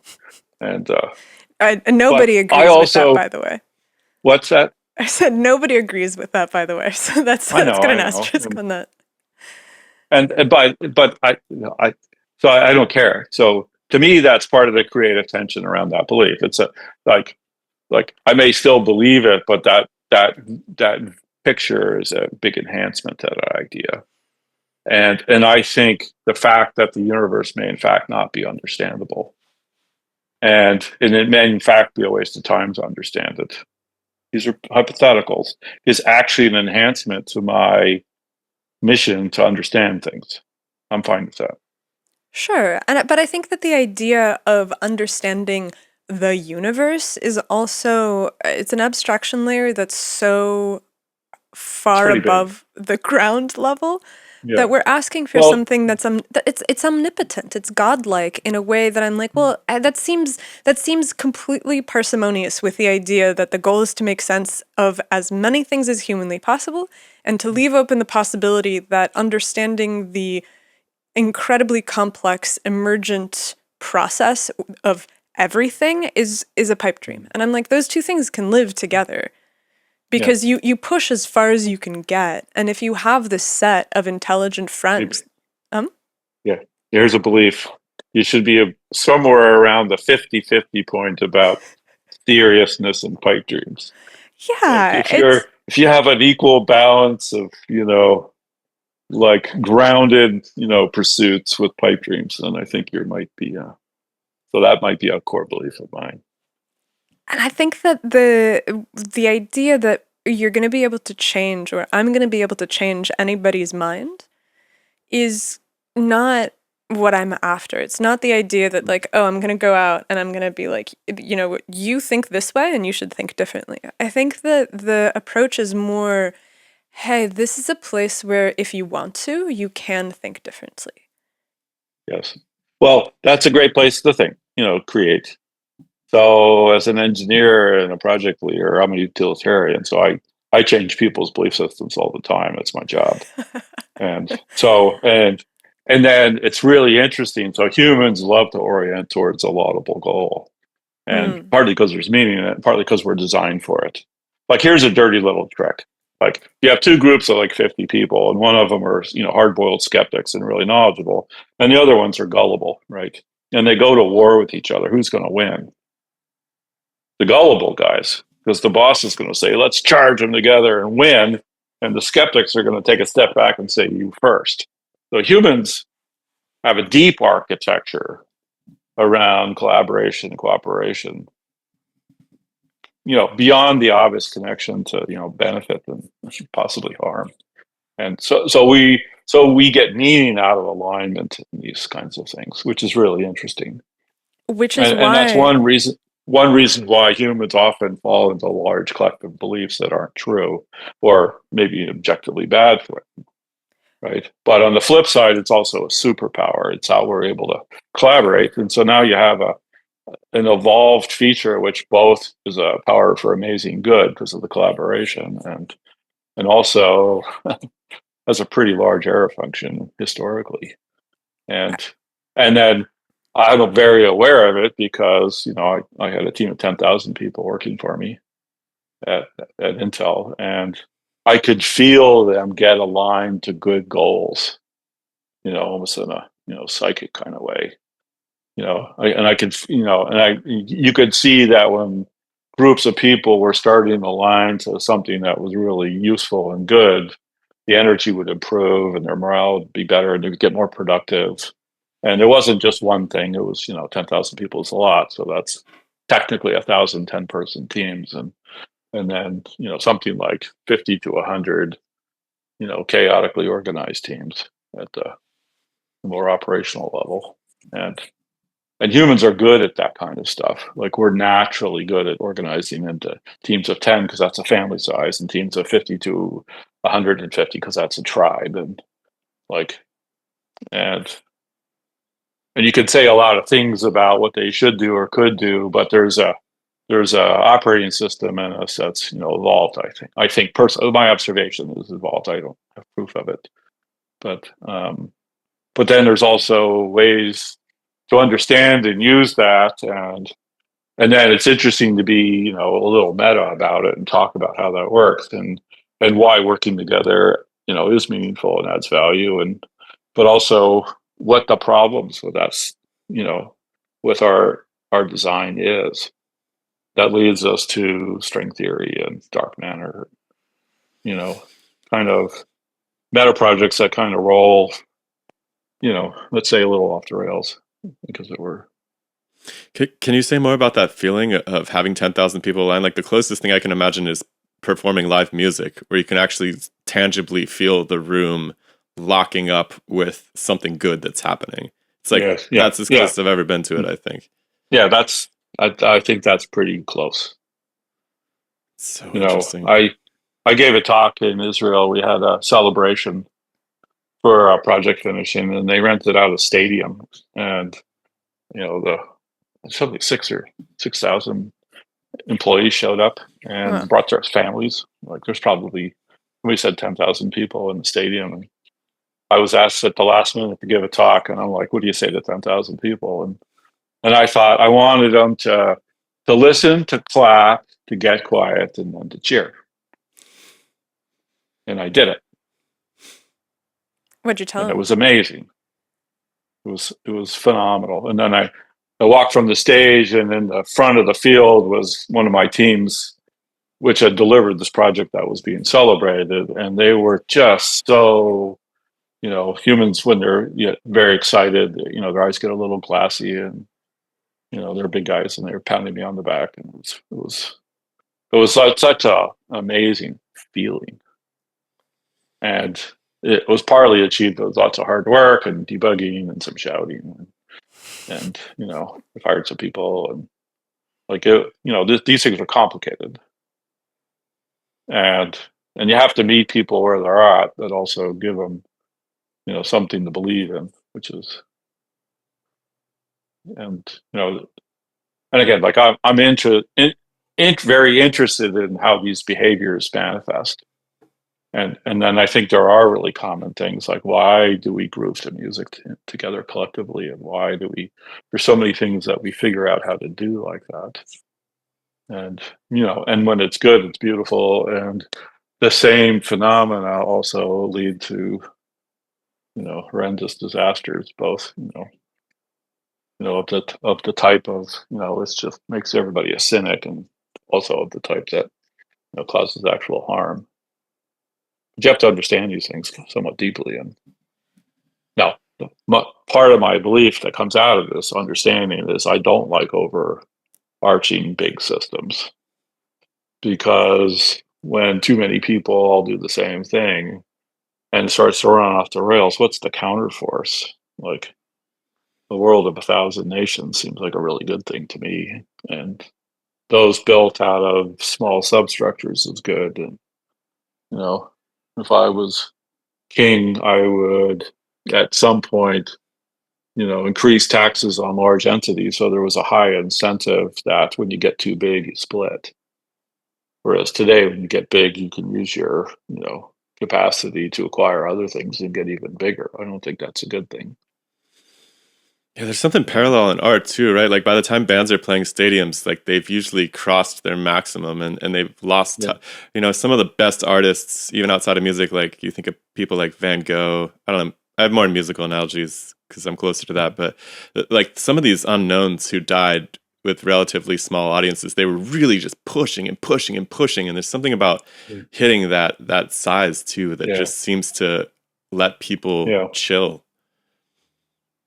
Yeah, humans. There's a small number of people can operate at a very large scale, and most people, it'll drive them some kind of crazy. And I think that people really want to achieve immortality in any way that's possible, and the production of larger and larger groups of people that are all centered on some project, whether that's string theory or building the pyramids or building a computer, in some ways is the attempt to enshrine ourselves for all of time. Yeah. And I don't necessarily think that that's a bad impulse, because it seems like that's the impulse that underpins almost any accomplishments. Like, I don't think that Newton was completely divorced from having people listen to his ideas and making history. Like, he wouldn't have been writing to the Royal Society. He wouldn't have created himself as the character that he was if he didn't care. And so I think that there's something about striving for immortality, but also embracing death that is part of what we're trying to build here, which is that there is some kind of motion, some kind of movement, or shape or confirmation or whatever you want to call it, that you want to create that is functional for long periods of time. But you also have to embrace the idea that each manifestation of ideas or people or societies that actually fit into that confirmation will eventually fall apart, and something else will have to replace them. The mandala, it's the Buddhist mandala, right? I mean, yeah, it's like this is the thing that I think we're trying to build, is not a place where we come to where we're like, we've solved all these problems, we've understood the universe, and now we can focus on other questions. But it's more nurturing this idea that you will accomplish things and you will come up with ideas, but those ideas will inherently crumble and fall under the weight of whatever else gets built on top of them. And no one's mind can be changed. It is simply this process of giving the space for seeds to be planted, like fertile ground, so that something else can grow and then fall and decay and create new fertile ground for something else. And so you don't have these just desiccated skeletons trying to hold on to something that is desperately trying to pass. Let's take this apart. So first of all, I think minds change all the time, and my job is changing people's minds. So you work with a lot of young people, though. Like, I think that uniquely you're in a position. Well, no, it's people. Well, some people decide not to change at some age, and some people are that way. But I've gotten some pretty old guys to change, and you have to give them a path, right? Let's take a couple, things. So first of all, I think people's minds change all the time, and one of the things you do is create idea sets at the right kind of levels. So again, we've been talking about physics. It's a really good example. So, the mechanical universe was a very coherent set of ideas and useful for so many things, but there's anomalies all around it. And then, one of the really unbelievable things that happened is, as electromagnetic field theory got developed, it's at some level predictable mechanical, but it's rooted back in atomic physics and down in the quantum physics. And also it generates elaborate systems. Magnetic waves are perpendicular to electrical waves, which causes really interesting phenomena. And then the way protons and electrons and everything work, and wavelengths and the uncertainty principle. So, the electromagnetic field theory started to cause this paradigm shift, also allowed people to do measurements where then they tripped over the photoelectric effect on what's black body radiation and a whole bunch of things. And then the really great thing about the uncertainty principle is, as a simple idea, it's such a paradigm shift, which created so much space outside the mechanical universe. Like, to me, it was beauty. It was beautiful in the sense that it created a paradigm that was much bigger than the mechanical universe. And, I studied that after, high-end calculus and EM field theory and other things, which still had this sort of, like calculus is based on, differentials that go to infinity or in, zero. And like, there's all like it's a paradigm shift, in itself, which takes years to get. And quantum mechanics was something like of a different kind. And whether it's true or not, and how it's applied, and how the theories evolve. Again, I'm not a physicist, but as a paradigm shift, it was a really big idea, right? Mm. And then Thomas Kuhn's book, which I probably read 25 years ago, but Feyerabend's was like, mind, like Thomas Kuhn was cool. It's like, yeah, that's what I thought.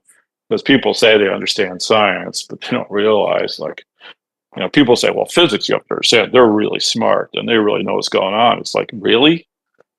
For the 5,000 years of recorded physics, they were wrong about almost everything, almost the entire time. Like, right? Now, the fact that some of it's practical and useful, they built bridges, way back when, and they invented cement, and Roman times that works better than modern cement, who knows, right? Like, these are, super interesting, but paradigms are interesting. So the current paradigm, like, and again, I like talking to you guys, is because, like, the idea that the modern scientific paradigm says minimize the error surface. Like, when you publish a paper, use as much accepted stuff so you can be least wrong. Like, that's a horrible idea. Like, I think creating a paradigm, like a Feyerabend scale paradigm of, you want to write papers that, bring new ideas into coherence with other ones, and give space for new things. And the mission isn't to shoot it down because one little measurement's a little worse, because Feyerabend explained why that is. The old measurements with the old machines are better than the new ones in the better paradigm for a long time. Like, that would be a paradigm shift that would be really useful. Like, that would be part of creating a place where, or, for things that are poorly understood, like, for example, the sun, how do we say a great scientist will have a good understanding of at least 20 incompatible theories, right? And and maybe you're an expert in the plasma sun or the liquid sun or the electromagnetic sun. That's a beautiful thing.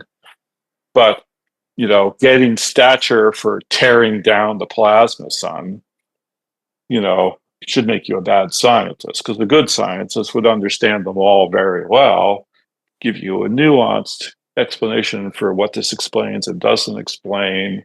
And then you could say, well, like, my belief about this overall is, I think this idea is less wrong, right? Or, this idea is actually more wrong, but lets me go into this particular area in a way that's really interesting. Like that would be a really fun paradigm. And then we would stop, and somebody could say, I think there should be a unified field theory. And, I personally doubt it. Or I think the parameters of the universe are, it's kind of big. And maybe Stephen Wolfram's right that it's going to look more like a set of programs or something bigger, or maybe it needs to be solved in a different mathematical space. To electrical engineer, like the paradigm shift to going from the time domain to the frequency domain is amazing because you take something that's intractably complicated to calculate, and it's actually easy to calculate and actually intuitive. It's like, wow. Yeah. And that was the invention of a mathematician who did know EM fields. Like that was a mathematical invention that got applied. That's a great thing. So a science that,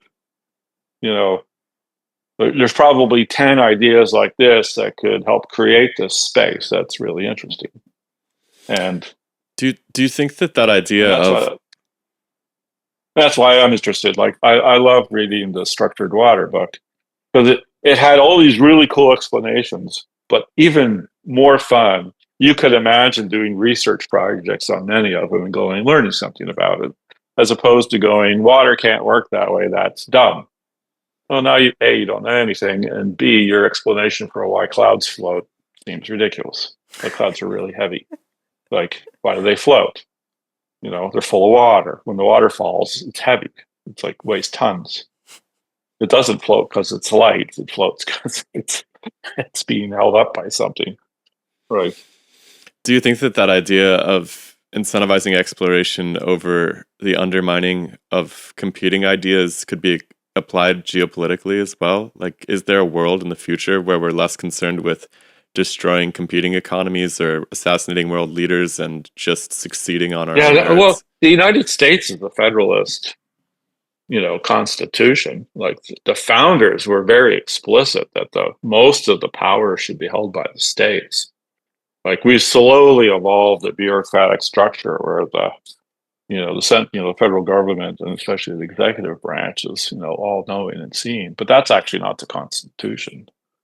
Like the country was literally set up to be lots of small states that could run independent experiments, and and so the observation there is the rule of bureaucratic capture, and the iron law of bureaucracy, which is the bureaucracy slowly grew and then served itself. And so the counter argument to that is all systems must end. Shakespeare said every man has his season. Well, there's something specifically weird happening, I'm noticing right now, because, we had this change of parties in the US, and there's been all of this work to figure out what kind of bureaucratic shenanigans were going on abroad and try to, not abroad, at home. A lot of the bureaucratic shenanigans, especially with intelligence operations, were turned against the American people in recent years. They're very uncomfortable with it. But what's weird is that I see the attention being about how, we shouldn't do that undermining stuff to our own people, but it's cool to do it to other states still. I know it's not.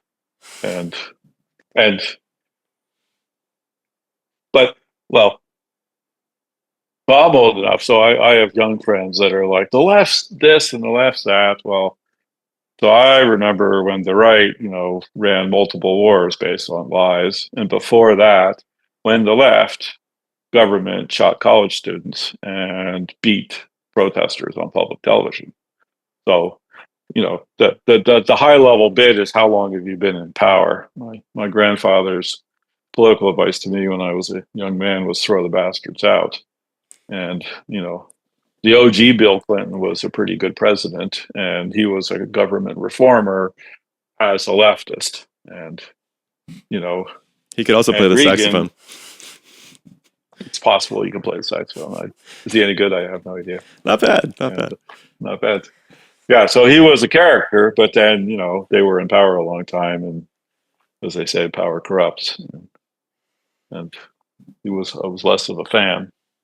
But the rebirth of all that's really interesting. Now the United States, like at the international level, it's a longer thing. The United States before World War One was not a power, but as a rich country in terms of ideas and resources and people. But by the end of World War II, it was a juggernaut, and then managed to fail miserably in the Korean and Vietnam War, which is another cycle of things.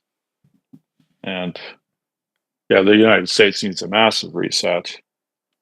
And the current administration says they want to get out of other people's business, and whether they do or not, I have no idea. Like, people with lots of money, they get lots of leverage to go meddle in other people's business, take advantage of it. It would take a fairly sustained effort to reset that. And we don't live in a world where there's another power actively, opposing us. Like China sort of does, but they're also into business and they have plenty of their own problems. And Russia seems on the decline, which is sad because it's one of the greatest peoples in the world. Those are the Chinese.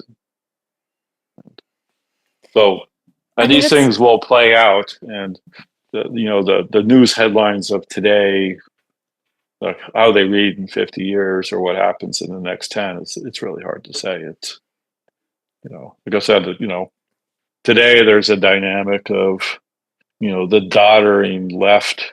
They're old, they're been in power too long. There's obvious corruption. But when I was, I grew up in the 80s and 90s. I read The Atlantic and the New Republic cover to cover, and they were the outsiders because the Republicans were in power for quite a long time.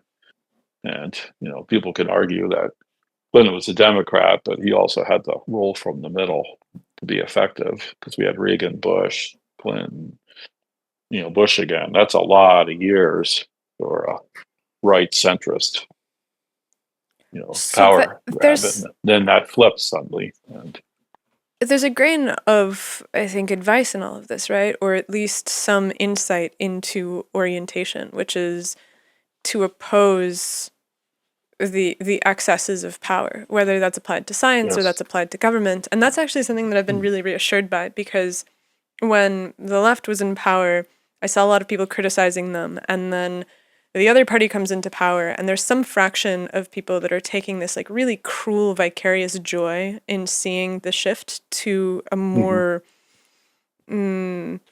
like open wielding of that power. Yeah. But a lot of the people that I really respect are actually looking at it and they're like, hold on a second. Like, the goal is not to celebrate cruelty and viciousness or to celebrate power for the sake of power itself. And I think the same thing can be applied as a fundamental principle to science, which is like, be skeptical of consensus. Like, go ahead. Can I just give a shout out? We had a meeting with some of the presenters for this conference that we're putting on, and Eric said something really awesome. He didn't say much in the meeting actually, but he was like, the worst possible thing that we could do is get rid of one dogma and empower another one, which I thought was, I didn't expect that from him, and I loved it, and I was like, wow, that's exactly right. This is Eric Lerner. Mm-hmm. Yeah, well, he's really interesting because he very openly embraces a whole bunch of different people. Not all, and I quite like, he's a bit of a synthesizer. He has novel ideas, but he likes this from this person, and this from this person, and then he tries to lay it out. And when he writes papers, it often has, here's my theory and idea and data and what I think and why, and you go figure it out. It was, and one of his preconditions for even coming to this conference was, he was like, I want somebody who looks through telescopes there, who can actually stand behind the data. He wanted somebody to wrestle with that wasn't just going to be a theorist, playing with numbers, and I thought that was really cool. Yeah. So on the political thing, the problem with all politics is there's coherent sets of ideas, and then there's the people who espouse them. But then there's the do they actually do what they say or not? Because a lot of politicians, like when you're out of power, you propose ideas you're on a search mission, literally, to find a set of ideas that will attract enough people to get you in power. And then a lot of times when people first get into power, they're so aligned with those ideas, they actually do them. But over time, the ideas become the excuse, for being in power. Like, we help people. Well, all the money is going to the fundraising apparatus or the bureaucracy. Like during COVID, there was a big grant for, charities to help people thrown out of work by COVID, and almost all that money disappeared. I knew several charities that, when the money was approved, they knew the fraction of that money they should get, and they got close to zero. And the Boston Dig was famous that every town along the Boston Dig, they built this $10 billion tunnel, got a new fire truck. What does that have to do with the tunnel? Nothing, right? Well, what if the tunnel And catches fire? Well, it's cement. There's not a lot of things to burn. Like, good point. It could be the cement fire that works.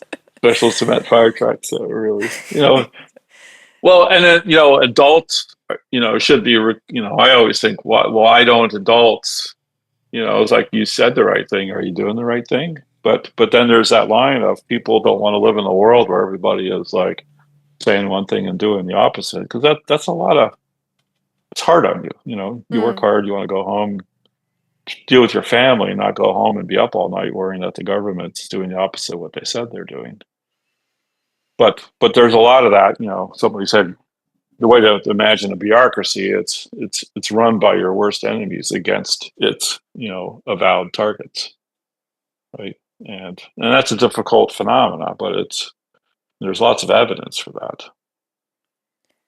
State of California spent boatloads of money on homeless, on drug abuse, and on low-income housing, and they got more homeless, more drug abuse, and less low-income housing. And the problem, part of the problem of that is the charities involved in it. If they actually solved homelessness, they would be shut down. In fact, they don't.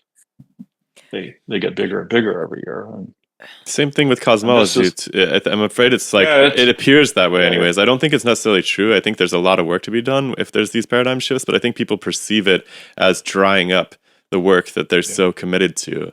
And I wonder if you can imagine an incentive structure for the new versions of these institutions that isn't so entrenched. Like, what does it look like to incentivize openness to multiple discussions occurring at the same time? I mean, the sad thing is that periodically you really have to reset stuff. I don't think that's too sad, though. I actually think that's like, mythologically, it's a beautiful thing. The phoenix, the rebirth, the ending. But, it's like, people say humans evolved like this. No, they didn't. Nobody evolved. You have your genome. If you're successful, there'll be more of you. And if you're not, you're at the end of the line. Like, nobody evolved. Like, the people we are today, are different from the people, because genetics, for whatever reason, generates endless variety in some complicated way that's almost hard to believe. And, but like, we don't evolve. And the same with the rebirth of an organization. The new organization and the better world that comes out of it is great, but the people who lost their jobs and got fired and, found out that their lifelong project was a waste, like, it's hard on them. And they legitimately fight to avoid that end. But again, maybe there's a paradigm where everybody, instead of teaching kids in school that the world's going to end, we should teach them that all organizations will end. And there will be a constant rebirth. And, as a young person, you should think, your first job, maybe you should go to the old organization where you can learn lots of skills. And then before it gets shut down, jump to a young organization. Or maybe you're the kind of person that at 22 years old should join a startup and start from scratch, because that's the kind of mind you have. And then different kinds of people will go different ways, but everybody will find themselves in different. And maybe somebody goes to a mid-stage organization and then jumps to another mid-stage and then another mid-stage, and they are in 5 different mid-stage organizations in their career, and that's good for them. Like Like that would be, a paradigm. Yeah, Again, and if I was king, I would say all government organizations will be shut down 40 years from their inception, because then they got 10 years to get going, 20 years to do good things, and then 10 years to shut down. And by shut down, I mean shut down, the buildings burnt to the ground, all records that had ever existed are gone. Like it has to be really cleaned up. would you be the one setting the And fires? oh yeah, of course. I mean, I really want to believe that there's a way to approach people who are stuck in these institutions with these old ideas in a way that's disarming and offers them a future. Because I personally, like, I stay awake at night when I have to talk to a cosmologist the next day, and I know I'm going to have to introduce them to ideas they're not going to be very comfortable with, and they probably haven't thought about them very much. And it just makes me really edgy to deal with these people because I don't want to break hearts, right? I don't want to give people that trauma, but at the same time I recognize that it's necessary to have this conversation. The trauma will set you free. I've had to fire some number of people, not a lot. Like I brag about it, but it's mostly bullshit. But sometimes it's really good for the group, and you have to serve the better, greater good of the group. Sometimes it's really good for people.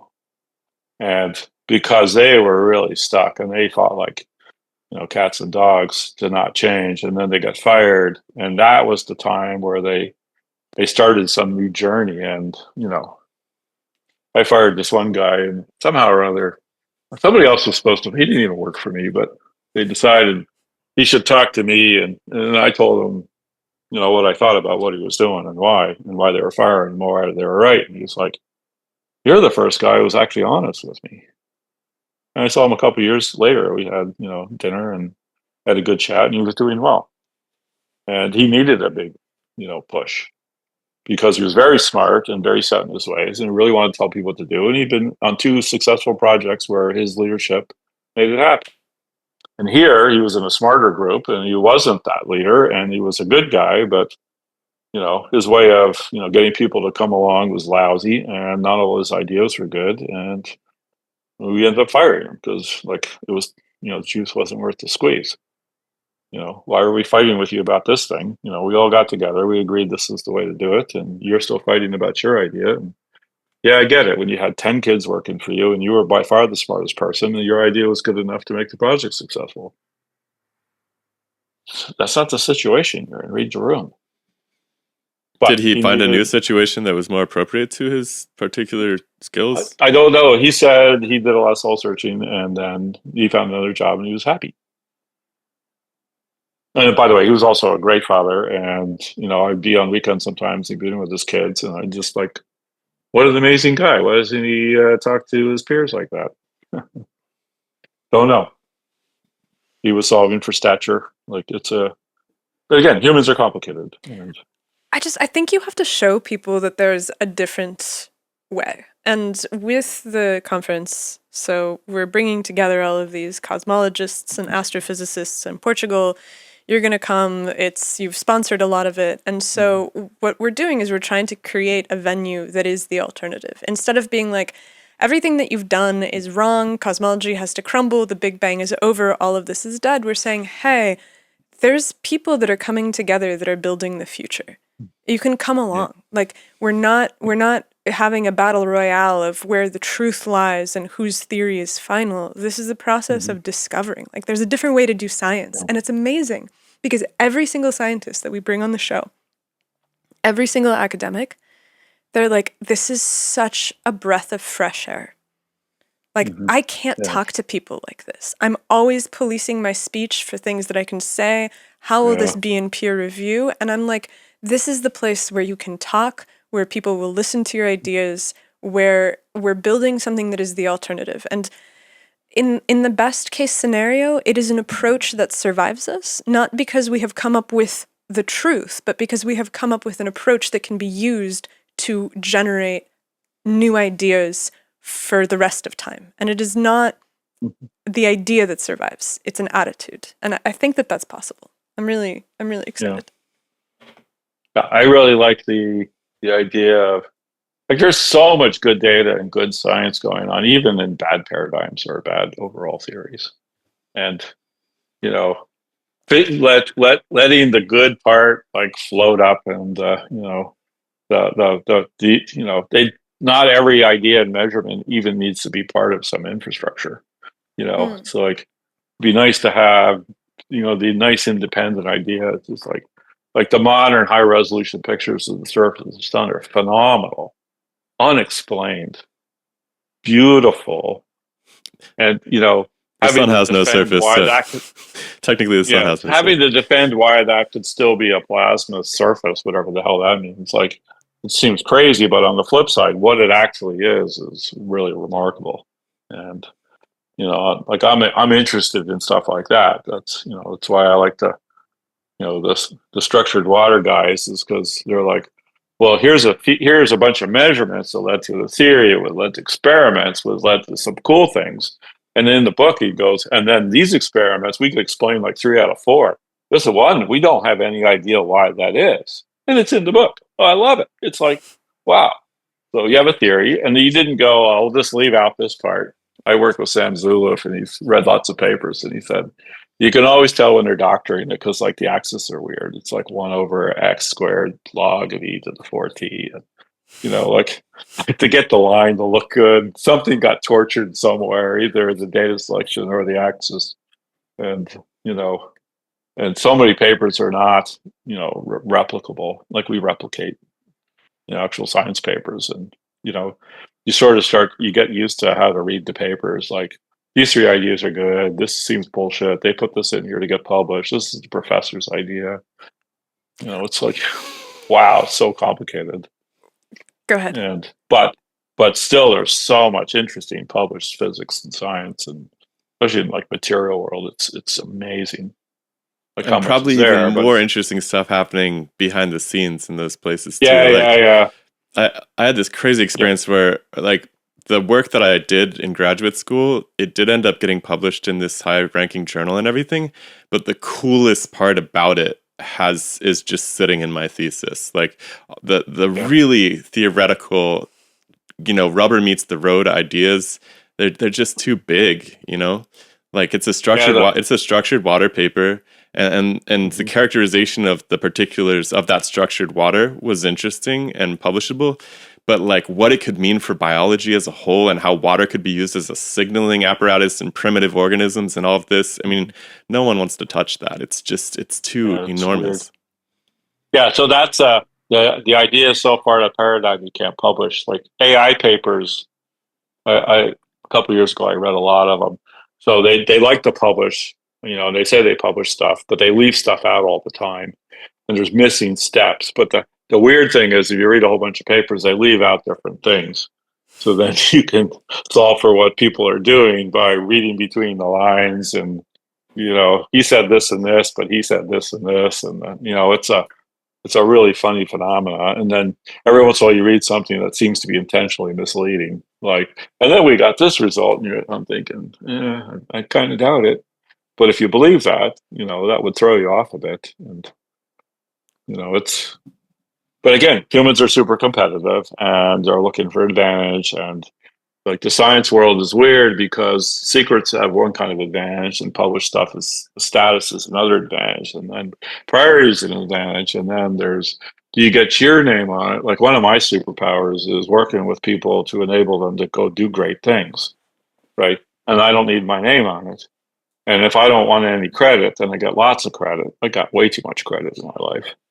But whereas other people, they try to get credit, and then nobody wants to help them, and then nobody gives them any credit. And ironically, the way to get the most credit is to help people try not to get credit. And it's also fine if somebody takes your idea and puts it in their thing, and it's half right and half, like, what do I care? Like I'm an engineer. Like I'm practical. If working with them and helping them and debugging something and maybe giving them an idea or maybe not, then that's great. As long as we make progress. Not everything has to be perfect. Not everything even has to be right.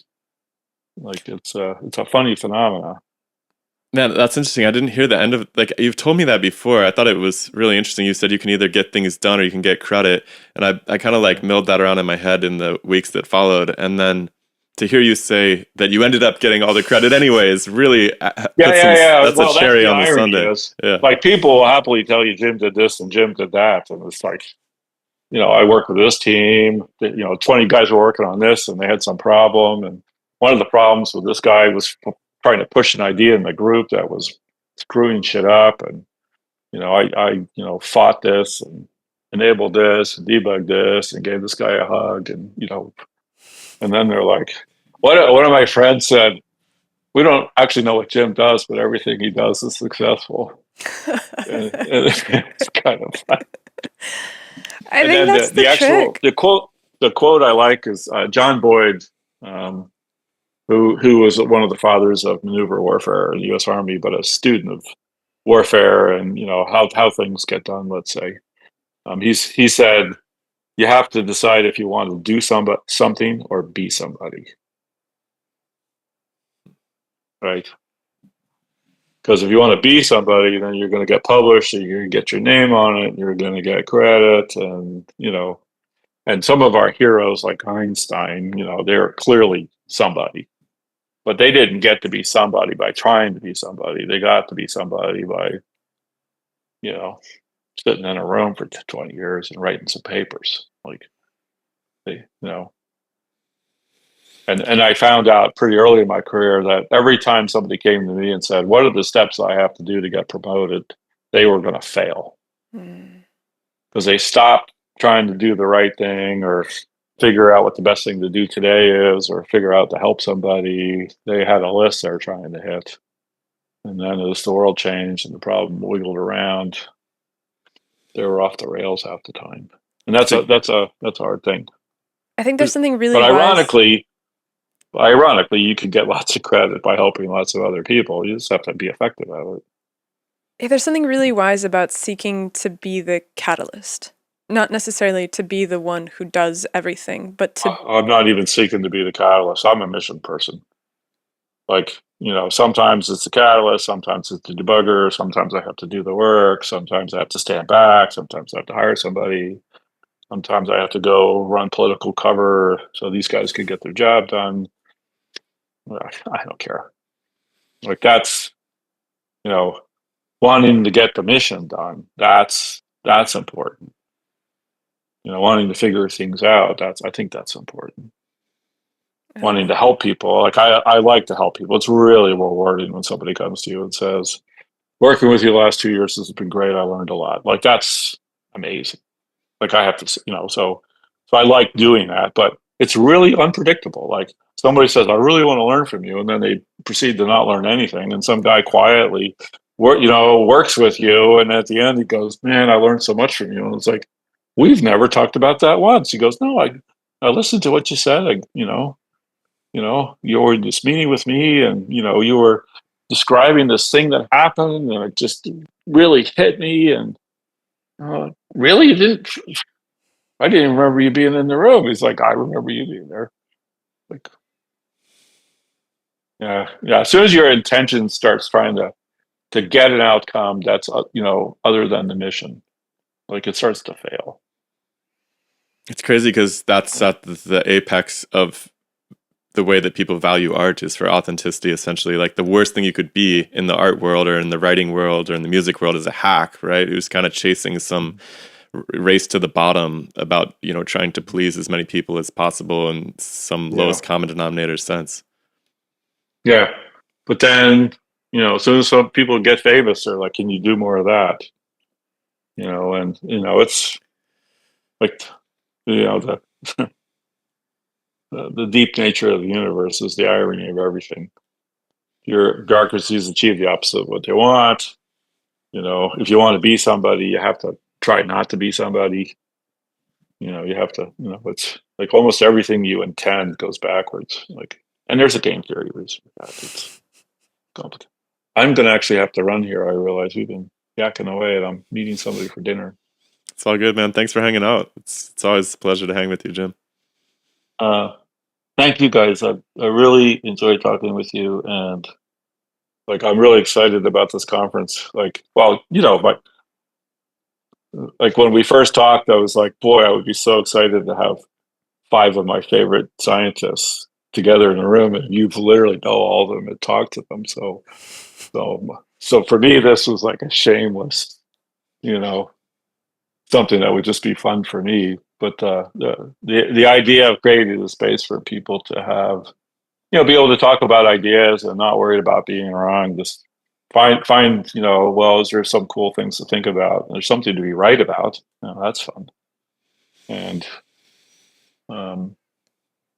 yeah, and I find, it's like I didn't expect to have my worldview shattered by a funny reference to throwing a rock at a football, and that's kind of amazing that happens, and it's fun to find people that are into that kind of journey. I think the feeling's mutual. Yeah, and we're extremely grateful for your help in making this happen, and we're super stoked to hang out with you this summer. And anybody else who wants to join us, still got tickets up. So we're trying to keep it small, but there's still time if you want to join us this summer in Portugal. June 12th to 16th, everybody. Mark your calendars. Yeah, I'll be there. It'll be fun. Heck yeah. All right, Jim. Have a good dinner, Hey, man. guys. Great to see you. Bye. Bye, everybody.